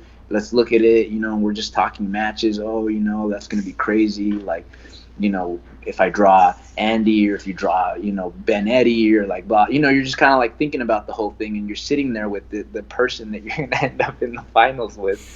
And it's such a weird experience, man. It's such a weird experience to be with your friends, to care about these people, and then literally try to play this pretend game of life and death, right. And in each other's arms, and it's like, it's kind of, that's what I mean, like, it's beautiful in this kind of warrior type of way, I mean, it's really the only way that I can put it. We're just warriors, man, and this is what we do, and anyone, anywhere, anytime, that's my new kind of, and that's not my motto, obviously I didn't come up with it, but that's the motto, one of the mottos I'm living by now, that's what I want my jiu-jitsu to be like. Someone like Gary Tonin, or someone like Marcelo Garcia. These are these names, these guys who have built the names for themselves, because they put themselves out there, man. Anywhere, anytime, anyone, and I love that, and that's kind of what I strive to be like, What's boss? Tell me about the day. Tell me about the competition, because you had a very, very quick start to your day, from my recollection. So I'd like you to walk us through your matches from qualifiers. Oh, the qualifiers. Okay, so the first one, I had to go against Cody Elmer from Tucson. He trains under Anthony Burchek, who's former UFC, Strike Force. I don't even know. He's been in a bunch of stuff. So just everything. And the reason I break that up isn't necessarily to plug Anthony Burchek, but there you go, Anthony. But no, the reason I say that is because I knew he was going to be good. I know Cody was going to be well-rounded. I knew that through Burchek's tutelage, he was going to wrestle. He's going to know leg locks. He's going to, you know what I mean? He's just going to be a well-rounded grappler. And I've never trained with Cody. We've been friends for a long time, or 10th Planet colleagues, I suppose, but we had never trained together. And I didn't know what to expect, but I knew what to expect. You see what I mean? Like, I knew he was going to be well-rounded. And so sure enough, we come out and we start wrestling. I I don't necessarily want to talk about my strategies because I'm still obviously heavy in competition, and so I don't want to kind of give away my mindset. But I came out with a very specific strategy against him, and it paid off. I think that it paid off in the end. I was able to kind of I threw him off, because I wrestled with him, but then I would pull guard, but then I would stand back up, but then I would pull guard again. And it's just kind of like just trying to, throw them off their rhythm, because this is jiu-jitsu. This isn't high school wrestling. You see what I mean? And also this isn't your local, jiu-jitsu from at a high school or whatever. Like, we're doing professional jiu-jitsu, and it's like everything goes, man. Like everything, like literally, right? Every submission is legal. And also there are no rules as to how many times you can pull guard, or how many times you can stand up, or how many times you wrestle or don't wrestle. It's like it's literally I always tell people, like, it's the real life lucha libre. Like if you even think about what that term means, like free wrestling. Yeah. Like you're wrestling free, without limits, without rules. And I love that. And so, oftentimes I think that people forget that, and they want to turn it into a high school wrestling match. And it's just like, we can wrestle, but I can also pull guard, and kind of throw you off a little bit, and then, whatever. And so anyways, I was able to get on top of him. I will say this, this was also a weird situation, because we're all in the back and we're about to weigh in, right? And it's so funny because you see these events on YouTube and you might think that it's one thing, but really the weigh-ins are it's like your grandma's scale in the back in the bathroom, at HQ, and we're all circled around it, like eager to weigh ourselves, because we have no idea how much we weigh on the official scale, which is, not an official scale at all. It's just some random scale that somebody ended up leaving at HQ, and just like, we should just leave this one here so, we can weigh ourselves all the time. And it's just like some random, like, Bed Bath & Beyond scale or something. I don't even know. And so anyways, I get on the scale, and I'm kind of freaking out, because I've never weighed this much, for a long time anyway. And I'm thinking, man, I'm not going to make 170. Like, I'm to the point where I'm going to have to start cutting to 170, which is just crazy, And so I get on the scale, and I think I weigh like 169 or 168 or something, right? So it's all good. And then Andy Varela weighs in, and he's 176. And all of us start making fun of him. We're like, oh, 176, like, dang, you're fat, like, you missed weight, like. And then Anthony Burchek's like, goodbye, like, see you later, like, well, I guess you're going home, And then Scott Ross comes and tells us that the weight limit is actually 175. Oh. And everybody was just like, wait, what? So anyways, Cody Elmer, he spent all morning trying to cut down to 170. No. But the reason that I'm saying this was a strange situation is because I'm there and I know all of this information. I know he had to kill himself to make 170. Yeah. And so it's just kind of a bummer, that you have to use these strategies against your friends.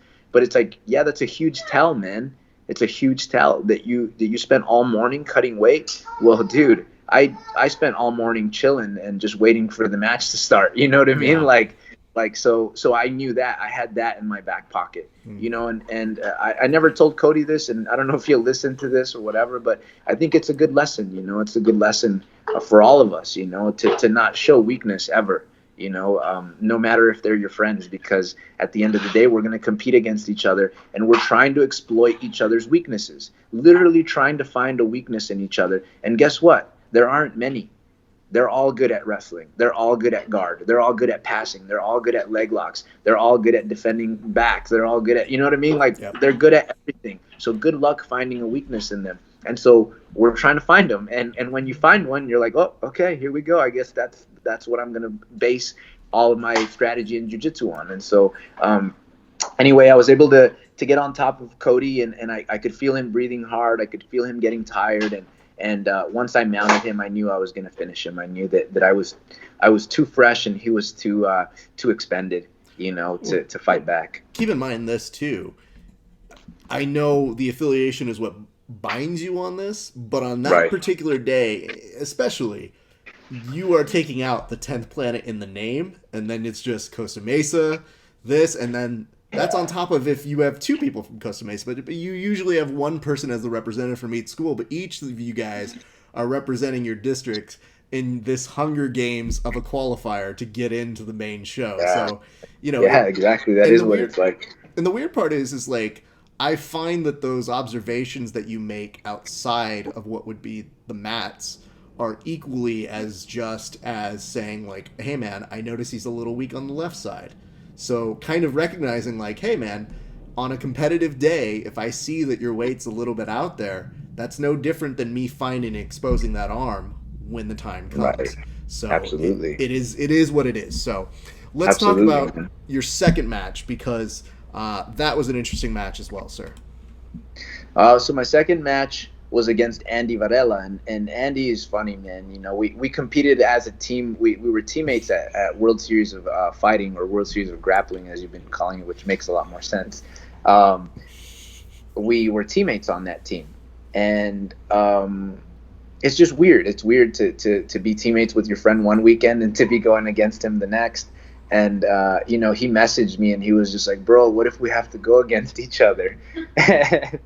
And I was just like, dude, like, if we have to go against each other, I go, do your best to try to kill me and show me where I need to improve, you know, and I'll do the same. And so he didn't message me back. He didn't like my comment. And then we ended up having to go against each other, you know? And so that's what I'm telling you, man. It sucks. It's a lot of pressure. It really kind of puts a lot of kind of emotional stress on you. And you have to go against your friends like that. And also friends that you know to be very talented. You know, Andy is very talented, man. He has submitted me in practice, you know? And so I knew that he wasn't going to be a simple kind of win. And sure enough, you know, I come out and we test our wrestling a little bit against each other. I think both of us were a little hesitant to pull the trigger, but I think through my experience, I feel like I'm a little more experienced. I felt like I was pulling the trigger a little more than he was, which can work to your disadvantage too. You know, obviously you're working harder, so on and so forth. But, you know, I was kind of able to, you know, get him to respect me on the feet a little bit, and then I pulled guard. And he couldn't pass my guard, and he couldn't really make anything happen. And I'm trying to just, you know, I love to push the pace, man. I like to think that I'm an entertainer. You know, I like to be entertaining when I perform, when I do jiu-jitsu. You know, at least when I'm competing, right? When I'm performing, I like to make sure that my matches are exciting. I don't want them to be boring. You know, which again, it goes back to my personal philosophies about jiu-jitsu or competitive jiu-jitsu. You know, I mean, we all know it, right? We all hate those, you know, foot battles in the gi, IBJJF. You know, nobody wants to watch that. And so, you know, I try to stray as far away from that as I can. So anyway, I'm pushing the pace on Andy. I'm trying to find a way in. He's not giving me nothing. And probably when I heard 5 minutes, I kind of changed my strategy. And I was like, we're going to go to OT. I'm going to take this guy to overtime because I don't think I'm going to find anything. And so, you know, of course, you keep hunting, you keep looking. But, you know, now with more of the intention of like, okay, we're going to overtime. And so I was already thinking during the match, which is really funny, I was like, I'm gonna choose the arm. I'm going to choose arm. If I win the koi toss, I'm going to choose his arm. And I was thinking about all of that. And so sure enough, we both knew it was coming too, you know. It's funny, there's like this nonverbal communication where it's like we both knew we were going to overtime, you know.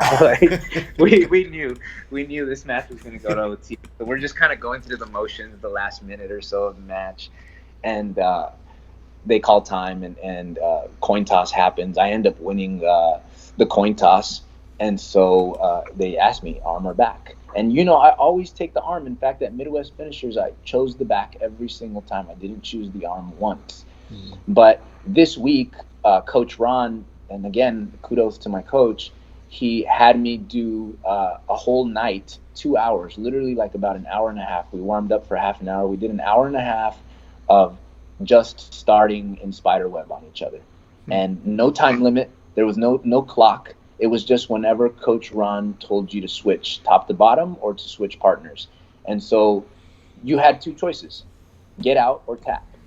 You see what I mean? Yeah. And it was amazing, man. It was amazing because it gave me this newfound confidence in my spiderweb game and so on and so forth. And I was just thinking, I was like, man, why don't I go to the armbar more often? You know, why do I always choose the back? And obviously, for obvious reasons, the back is safer, harder to escape, so on and so forth. But I was like, no, I'm going to take Andy's arm. You know, I'm going to take his arm, and I was able to pull off one of the sequences that I designed that week. You know, I literally kind of obviously it's hard to invent moves in jiu-jitsu, but much easier to come up with sequences of movements. And so, you know, that sequence of moves I came up with that day when we did that class of arm bars. And I was like, this is going to work. Like, I want to pull this off this weekend. And so I was able to pull off the sequence and submit Andy. And I think it was in 28 seconds. And so they go, okay, now it's your turn. What do you want, arm or back? Andy chooses the arm. And again, kudos to Ron, because I also developed some new defensive strategies as far as getting out of the spiderweb position. And I utilized that against Andy. I didn't escape with him. What ended up happening is he ran out of time. Since he only had 28 seconds to submit me, he ended up running out of time, and I ended up winning that match. Which, you know, winning in overtime, it's not necessarily that it doesn't feel like you won. It's just like, it's a different game, right? Like I always tell people, I go, you know, it's like you're playing Call of Duty and your friend says, hey, do you want to play zombies now? And you go, all right, you know, and it's like you start playing zombies, and it's very similar, but it's like a completely different game. I mean, it's just totally different. And so that's kind of what EBI is. It's like, okay, we played this game, and then Eddie goes, hey, you guys want to play a different game now? And we go, yeah, what's that like? And he's like, oh, this is called EBIOT. And he gets to start on your back or your arm, and then you get to start on his back. And, you know, it's kind of like that. And so anyways, you know, it just feels like you win a different kind of game, but it's part of it. You know, if you're competing in EBI or EBI-like events, you got to know how to play both games. You got to know how to play the game of regulation, the 10-minute regulation period, and you have to know how to play the game of EBI overtime. You know, they're two different games, and you got to know how to play them both. And I'm by no means an expert at that. You know, I look to the guys who have had far more success than me, like Gary Tonin, so on and so forth. I mean, I think he had a huge influence, not only on the jiu-jitsu community, but on 10th Planet specifically. I think we've all been watching, obviously, right? And so, you know, I borrow a lot of strategies from everyone, you know, but a lot from him. Obviously, he's one of the most decorated EBI champions. And so, you know, a lot of footage to watch of his, and kind of, you know, take what works and so on and so forth. And the one thing I've never been able to add to my game are his hitchhiker escapes. I have no idea how that. Let's be very clear. I think he does that as a party trick. Like, I feel like when you have like a get together, like a kickback at somebody's house, I think he's the guy who, like, you know, when people offer to do crazy shit, like they're just like, hey, I'm gonna jump off the roof, and people are like, dope, jump off the roof, and everybody's drunk. I feel like Gary Tonin's thing is like, who wants to put me in an armbar? They're like, yeah, put him in an armbar, and I feel like that's what he does. It's a great trick. I've looked at his hitchhiker before. I'm definitely, in my escapes for hitchhikers, I'm always like, that's what it's supposed to look like, and then it ends up looking like some sort of garbage, and you're like, yeah, that doesn't work for me. Oh God. Yeah, that's what I'm saying. So it got to the point where I was like, okay, if somebody chooses the arm, what am I gonna do? Are you gonna hitchhike? And it's just like, no, your hitchhiker sucks. You know what I mean? Like, all these years I've been trying to figure it out, and like you said, you watch somebody like him and you go, that's what it's supposed to look like. Okay, you know, and you play it in slow motion and you're like, okay, I think I know what I'm supposed to do. And this is like, you try it and it's just like tap, you know, and it's like, so I really had to start thinking about it. And I was just like, man, what am I gonna do? And so anyways, I ended up coming up with my own strategies, and I was able to secure that win, man. Well, let me ask this, and you know, tell me if I'm wrong here, but it looked like at the end of when it was all said and done, it looked like you were kind of showing off from the armbar, from Spiderweb, to a bunch of people. I don't know if you knew that the camera was still on, but no. So I wasn't showing off. I was showing Eddie. I'm not saying showing off like, hey, look, I'm so badass. I like, it just looked like you were demonstrating kind of that very thing. I was, exactly that. I was breaking it down to show Eddie, and Eddie started recording, and then everybody pulled out their phones and started recording, and then the camera crew came around and started recording. But it was really just supposed to be for Eddie, you know. But sure. Is anything ever just for Eddie, though? I think at this point, that man has a lot of cameras, both on him and that at his disposal. So it's kind of, I mean, listen, you're an actor, you know when the camera's on you. I just always ask this. I'm always, as a performer, I just say, where's my light? Where's my camera? And as long as I know where it is, I don't care how long it goes or if you're filming it or not. Just, it comes with the territory. For sure. So yeah, man. So I was showing Eddie. I showed him the sequence because I also figured like, okay, once you do it, if people are watching that, once you pull it off in competition, it's out in the ether and it's no longer a secret, and so it's hard to keep technique secret nowadays, and so that's why afterwards I was like, here, let me show everybody now how I did it, like whatever. And yeah, man. So my next match was with Derek Rayfield, and what's crazy is I'm watching Derek go against Alan Sanchez, and for those of you guys who don't know, Alan Sanchez beat me last week at Midwest Finishers. He was able to secure the win against me, and so then I was possibly going to have to face him again this weekend. And so, I had already been thinking about that, man. I was like, what if I draw Alan Sanchez? What am I going to do differently? What's going to be different in this match than the last? And so I'm thinking about how I'm going to strategize, what I'm going to do differently. And I'm like, and in my head, I was thinking, they're like the same size. Him and Derek are like the same body, like same length, like super flexible, super technical. Like I was just like, man, I have no idea who's going to win this. But in my head, and no offense to Derek, I was thinking Alan would win just out of experience. You know what I mean? I was just thinking, well, Alan is the more experienced competitor. And, man, Derek surprised me, but I think he surprised a lot of people because he made it look easy, man. He made it look easy. And he threw Alan off, man. Alan was hitting him with all his best stuff, and Derek was getting out, and Derek ended up beating him in overtime. And I was just like, what? Like, that was crazy, because I was thinking, well, I was getting ready mentally for Alan. I was kind of watching their match, and I was just kind of waiting for the submission to happen. Because, I mean, you see Alan mounted on top of Derek, you know what I mean, and taking Derek's back and passing the side control. And, you start seeing that, and you start thinking, well, the end is near, it's imminent. And it just didn't happen that way, man. They end up going to overtime, and Derek beats him in overtime. And that's what I mean. Like, anything can happen in overtime, man. Somebody gets to start on your arm, come on. You know what I mean? This, like, though. anything can happen. They had a very good clash. I mean, both young guys who have very, very particularly difficult games to, I think, kind of handle in a number of situations. Absolutely. And for me, I was like, I mean, I know they have a different recollection of it, but I was watching it being like, yo, this match is fire, man. I'm all about watching these two clash because it just seems, and this is what you really hope for as a spectator for all of this, you really hope that people get to display, one, their jiu-jitsu, two, with an opponent that will push them, and three, if you really have those two elements together, then sometimes you see those amazing matches that make you excited to watch jiu-jitsu. And I felt like we had all three of those components. Oh, absolutely. Absolutely. It was great. It was an exciting match, and everybody was cheering and all of it because it really was kind of an upset, like, again, no offense to Derek, but I think that it was an upset because a lot of people thought Alan would win. Yeah. And so anyways, I end up going with Derek next. And yeah, man, I just knew that he was a kid. And I was like, I knew what it meant to me. And I was just like,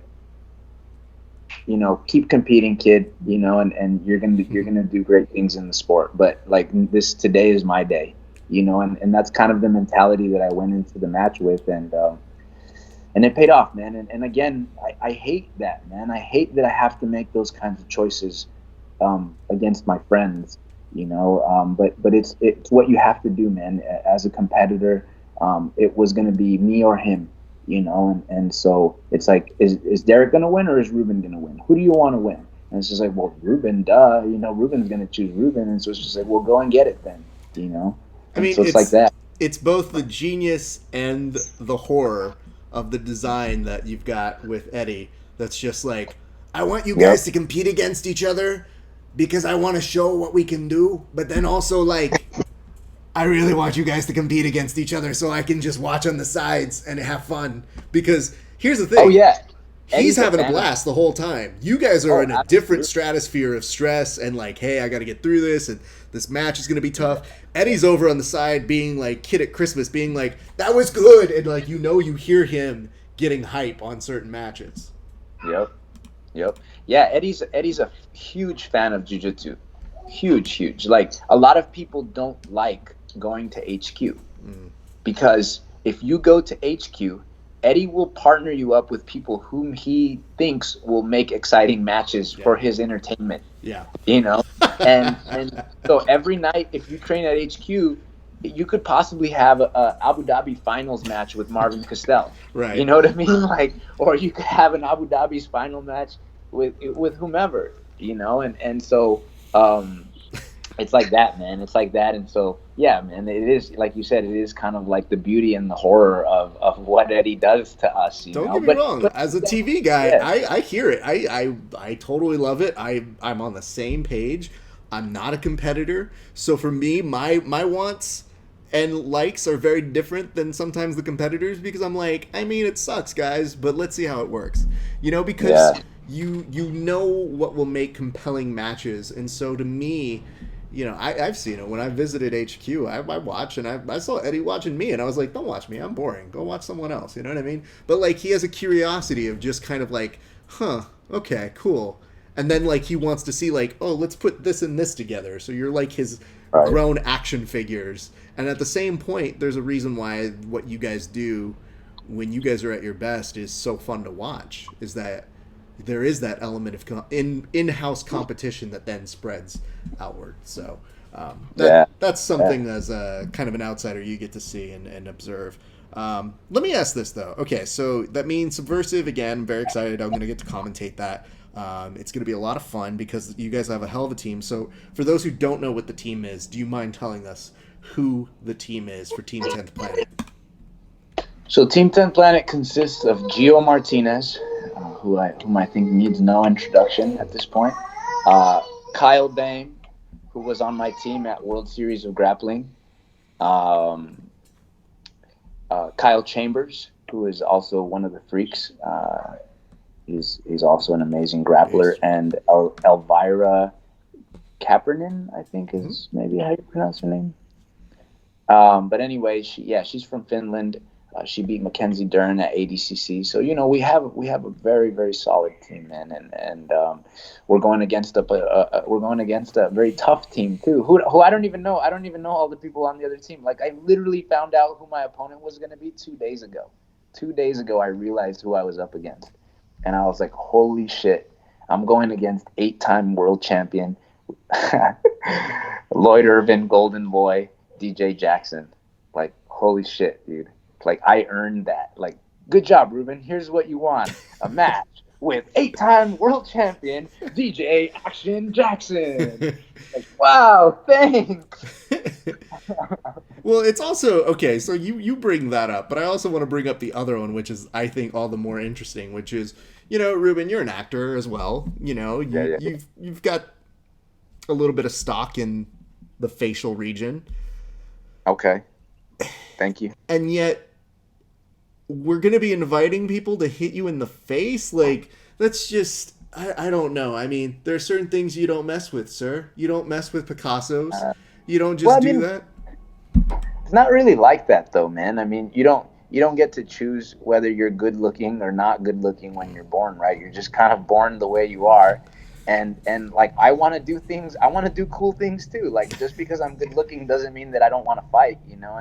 And it is a weird thing. I know we're joking right now, but it is a weird thing that people kind of put on you, where they're just like, why would you fight? Why wouldn't you just act? Or why wouldn't you just be a model? Or why don't you just do? And it's just like, no, man. Like, I want to do what I want to do. I don't want to do what you think I should do based on your perceptions or your beliefs on what should be or shouldn't be. Like, I want to do what I want to do. And so I know this is all in I know it kind of turned into a more serious thing, but it is a weird thing for good looking people, dude. If you ever talk to good looking people, I mean, you talked like Alan Joban, for example. I've heard him saying things like, dude, like I always have to prove myself anywhere I go. Any gym I go, they're like, who's this pretty boy? Everybody thinks they can pick on me. Everybody thinks they can talk shit to me.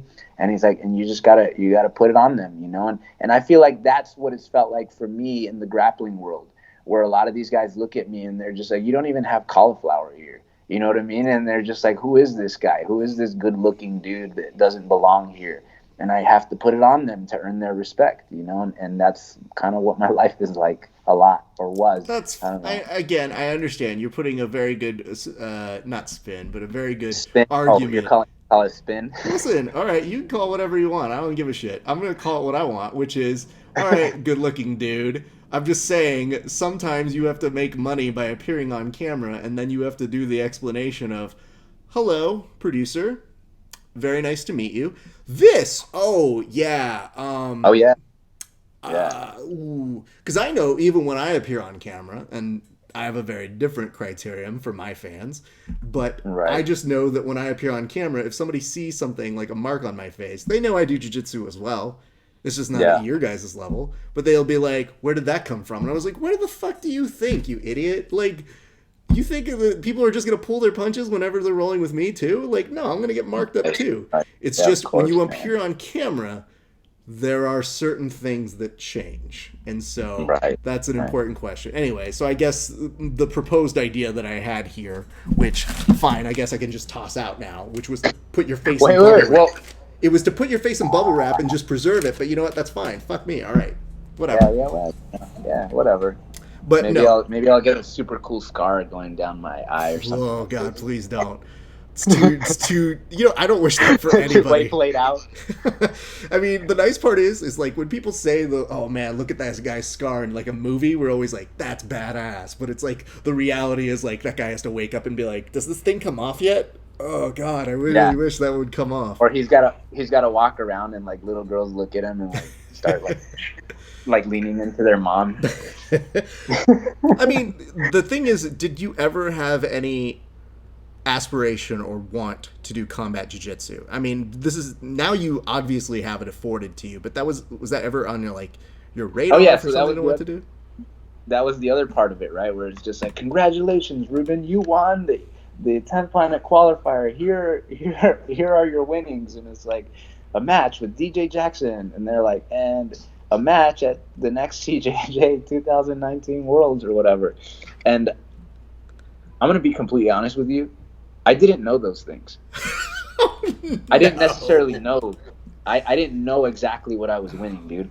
But I love it. Don't get me wrong. Like I'm ready. I'm ready either way. But to go back to your original question about like what made me want to do it, I had already said that I was going to.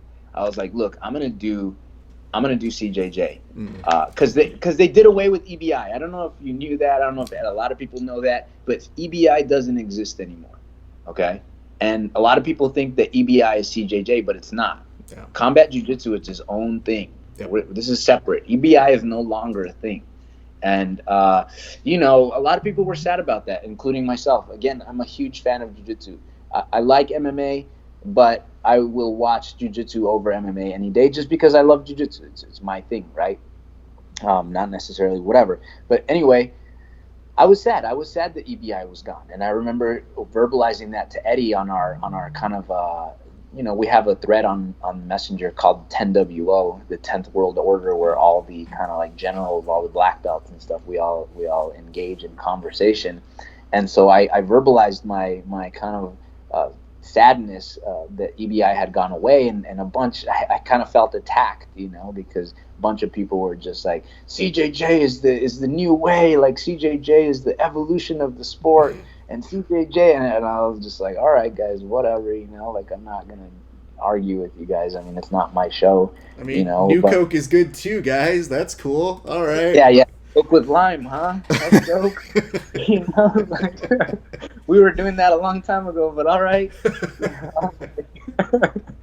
So anyway, Eddie, the way Eddie explained it is he goes, for him, it's numbers. He's like, the amount of viewership that CJJ has brought in has just crushed the viewership we got on EBI, and it just didn't make sense to continue with EBI.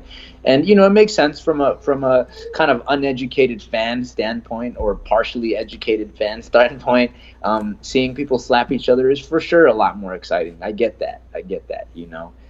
Like I said, to the uneducated observer or the partially educated observer, like my parents, for example, like to them, that would probably, they necessarily wouldn't like it more, but they would look at that and they'd probably be wide-eyed like, whoa, this is crazy,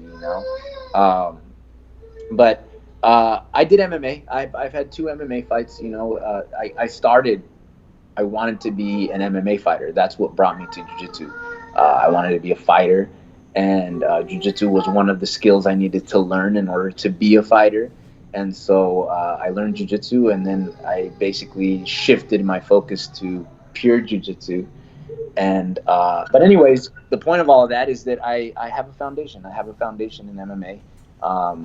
And that was a long time ago. I think my first fight was when I was 21, and I'm 31 now. So that was 10 years ago. And so hopefully I still remember some of those things. I mean, thank you for being candid on that, because I share a remorse in that we don't have an EBI because of this very, very, very easy to understand idea, which is I'm a numbers guy. I would love to see those numbers, but I don't. So what I have is speculative at best. But I can tell you this. I can tell you that EBI leaving its regular format and shifting to combat jiu-jitsu opens up the door to another EBI. So much in the way that Metamoris, when it went away, and it was like the premier thing, right? For a little while. It had its run. And then all of a sudden, for a number of reasons, it went away. And at right time, right place, EBI was the format. It was way more exciting. It gave more grapplers the opportunity to come. And of course, there's going to be evolution. There's going to be people who figure out how to game the system. There's going to be people who figure out how to, become stars in that format. Right. As a result of that, though, I feel like its work wasn't done, in my opinion. Oh yeah, absolutely. That's what I feel too. And I had always dreamed of being in EBI, so that was another part of it for me, where it was just like, I'm never gonna get to be on EBI ever now, Right. And so anyways, after these guys all attacked me and were just like, this is the future of the sport and you need to jump on board, and I was like, you know what, I'm gonna be at the next 170-pound qualifier, and I fucking wrote that shit right then and there, like, all you motherfuckers talking shit, saying that I'm fucking old-fashioned or whatever you guys want to think, I'm going to be at the qualifier and you're not. So that was kind of my way of just silencing all of them, right?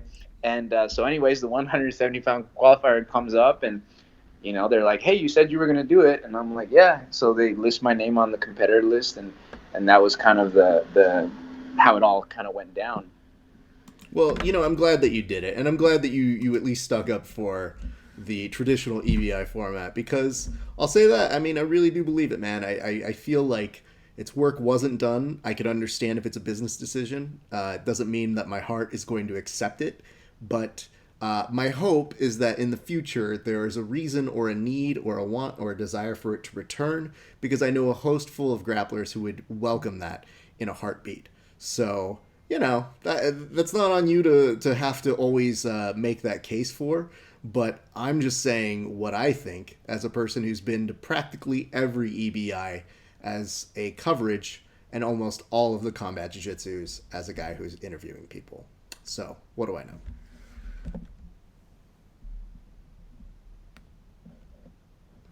I think you just went on mute, my friend. I'm not sure if I can hear you on my side. Oh, sorry about that. Don't worry about it. So yeah, man. Obviously it was a super fun show to watch and to be a part of, like you and so I think it will come back. I think Eddie was just like, it's not the end forever. Like, we're gonna bring it back. Obviously it's still his baby. But then he was also like, EBI continues on forever through its rules, and look at all these tournaments using the rules now. And I was just like, that's so cheap. I was like, that's so cheap for you to say, Eddie. Like, wow, like EBI lives on forever. Yeah, that's great. Listen, dude. I think there's an agenda now to make combat do its work and let it be, and I feel it's intriguing, and I feel that there is a real thing that you were expressing, which I think is interesting, which is you saying, listen, dude, it wasn't necessarily on my radar, but it is a great test for my jiu-jitsu. And I feel like accepting it and looking at it from that perspective, I think is equally as valid. So I don't have an issue with that. Well, and that's exactly what it is, man. At this point, like, I'm not necessarily like, obviously I always do my best to win, but I'm still improving, man. I'm still improving. Like, when we tell white belts, like, oh man, just go and compete, dude. Don't even worry about it. Like, who cares? Like, it's not about winning or losing. Like, you do it for the experience. And it's like, when do we forget that? And it's like, when you think that you're already good at something, you know what I mean? You forget that, and then all of a sudden now it's not okay for you to learn or to lose or to improve. And for me, this is my process, man. I'm in the process of improving, and you guys got to watch that in kind of a microcosm of 3 weeks, where it's just like you guys literally got to watch me, if you were watching anyways, improve through those 3 weeks.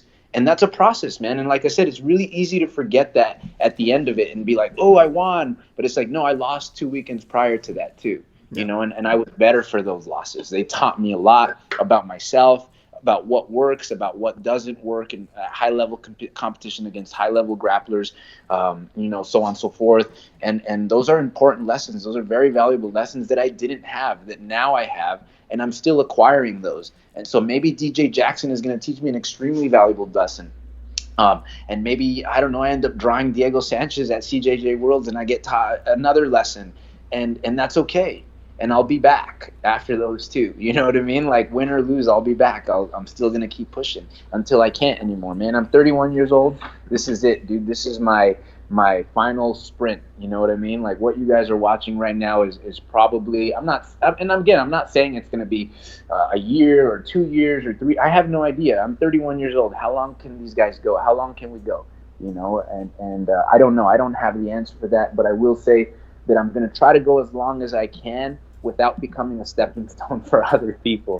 I think that's always the thing, right? You got to retire at some point and not just become a bragging rights for up and comers. Well, I think there's a major difference in terms of, there's always these guys who compete forever and, they compete with people their age, but you're talking about competitive high stakes grappling where at the top of everybody's game, where it's all these monsters who are on these platform shows. So there's a very big difference between competing and being like, oh, I'll go win the Masters division, or I'll go win this Naga, or I'll go win that, and going and being like, yeah, I guess I'll go compete with Diego Sanchez this week.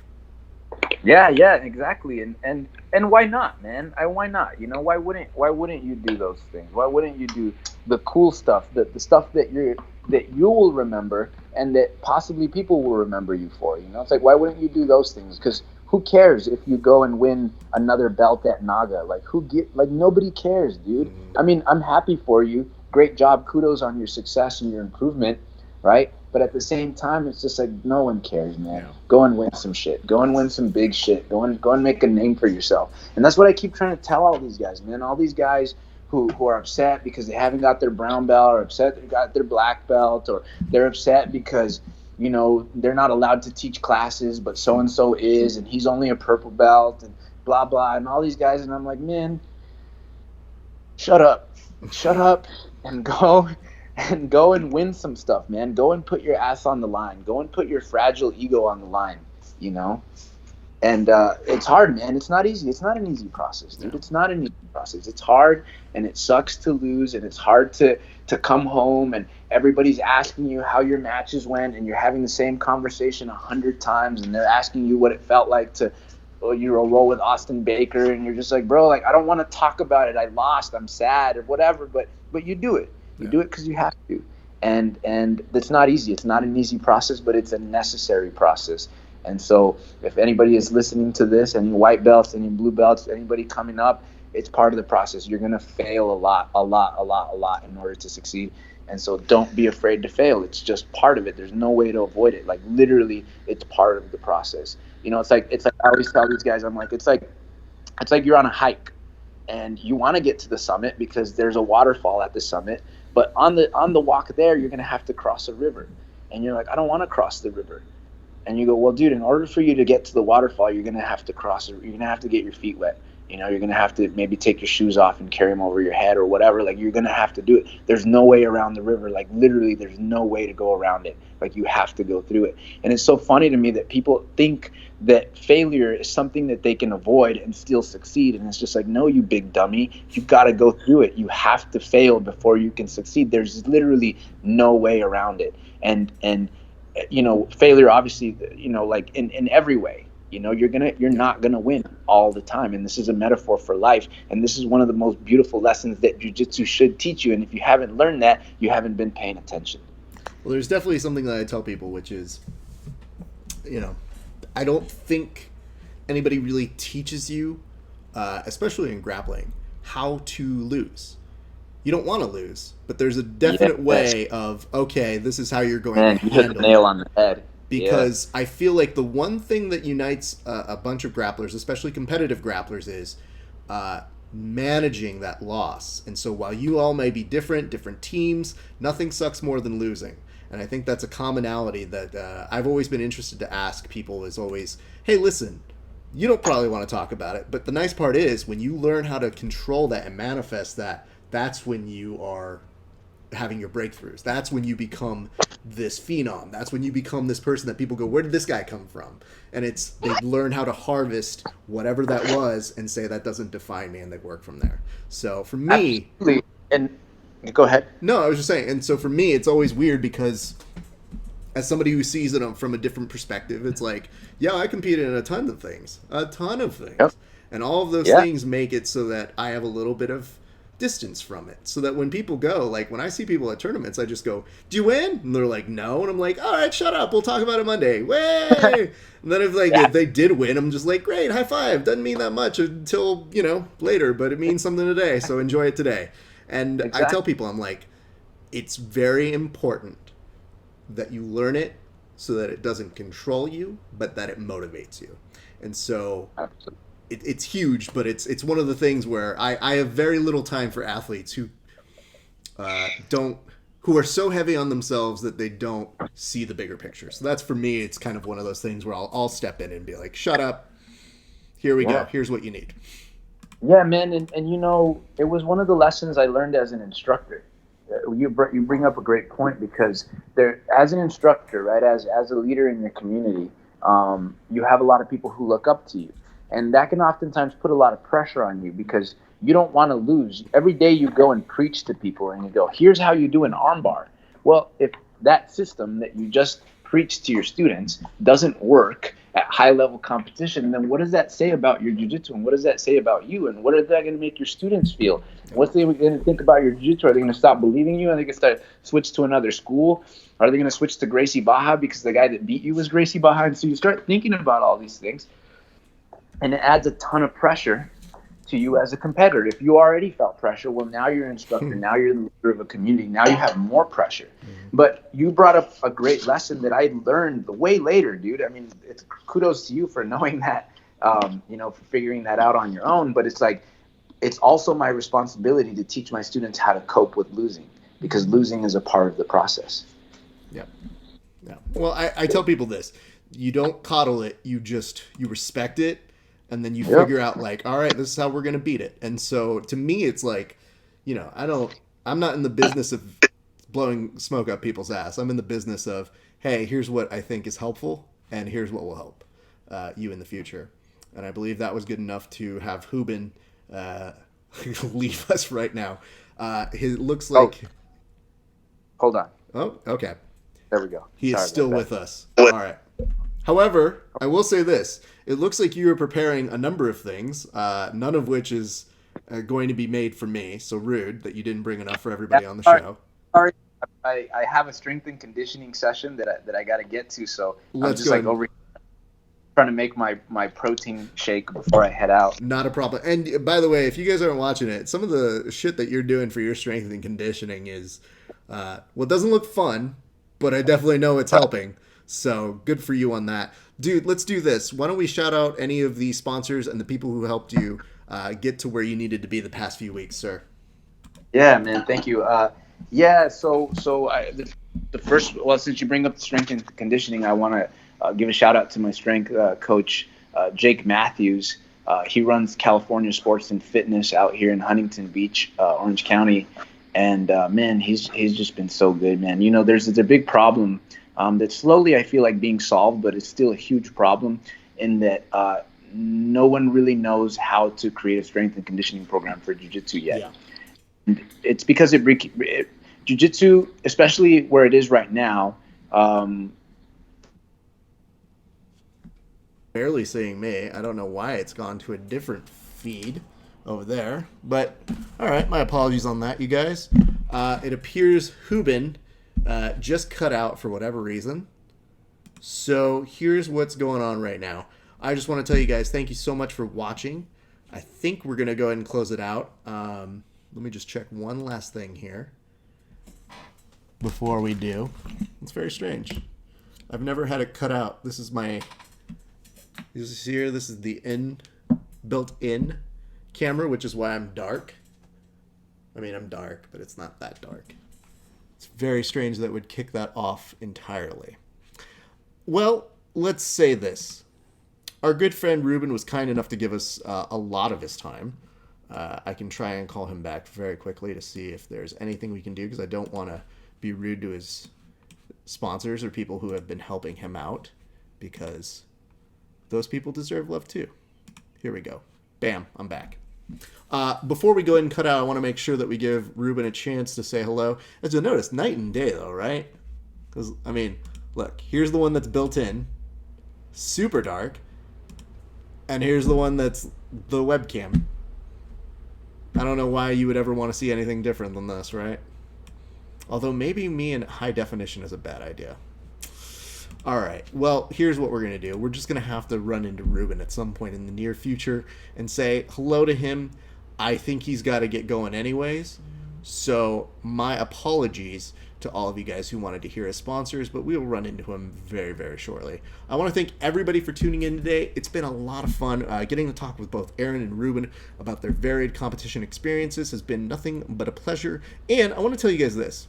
If you are not following us on Instagram, on Twitter, on Facebook, and on YouTube, first of all, what's wrong with you? Second of all, remedy that right now by going around and following us at Grappling Hour on each of those social media platforms. If you do, it means a lot to me, and more importantly, it gives us the ability to interview even more athletes as we continue to spread the message of positivity and grappling.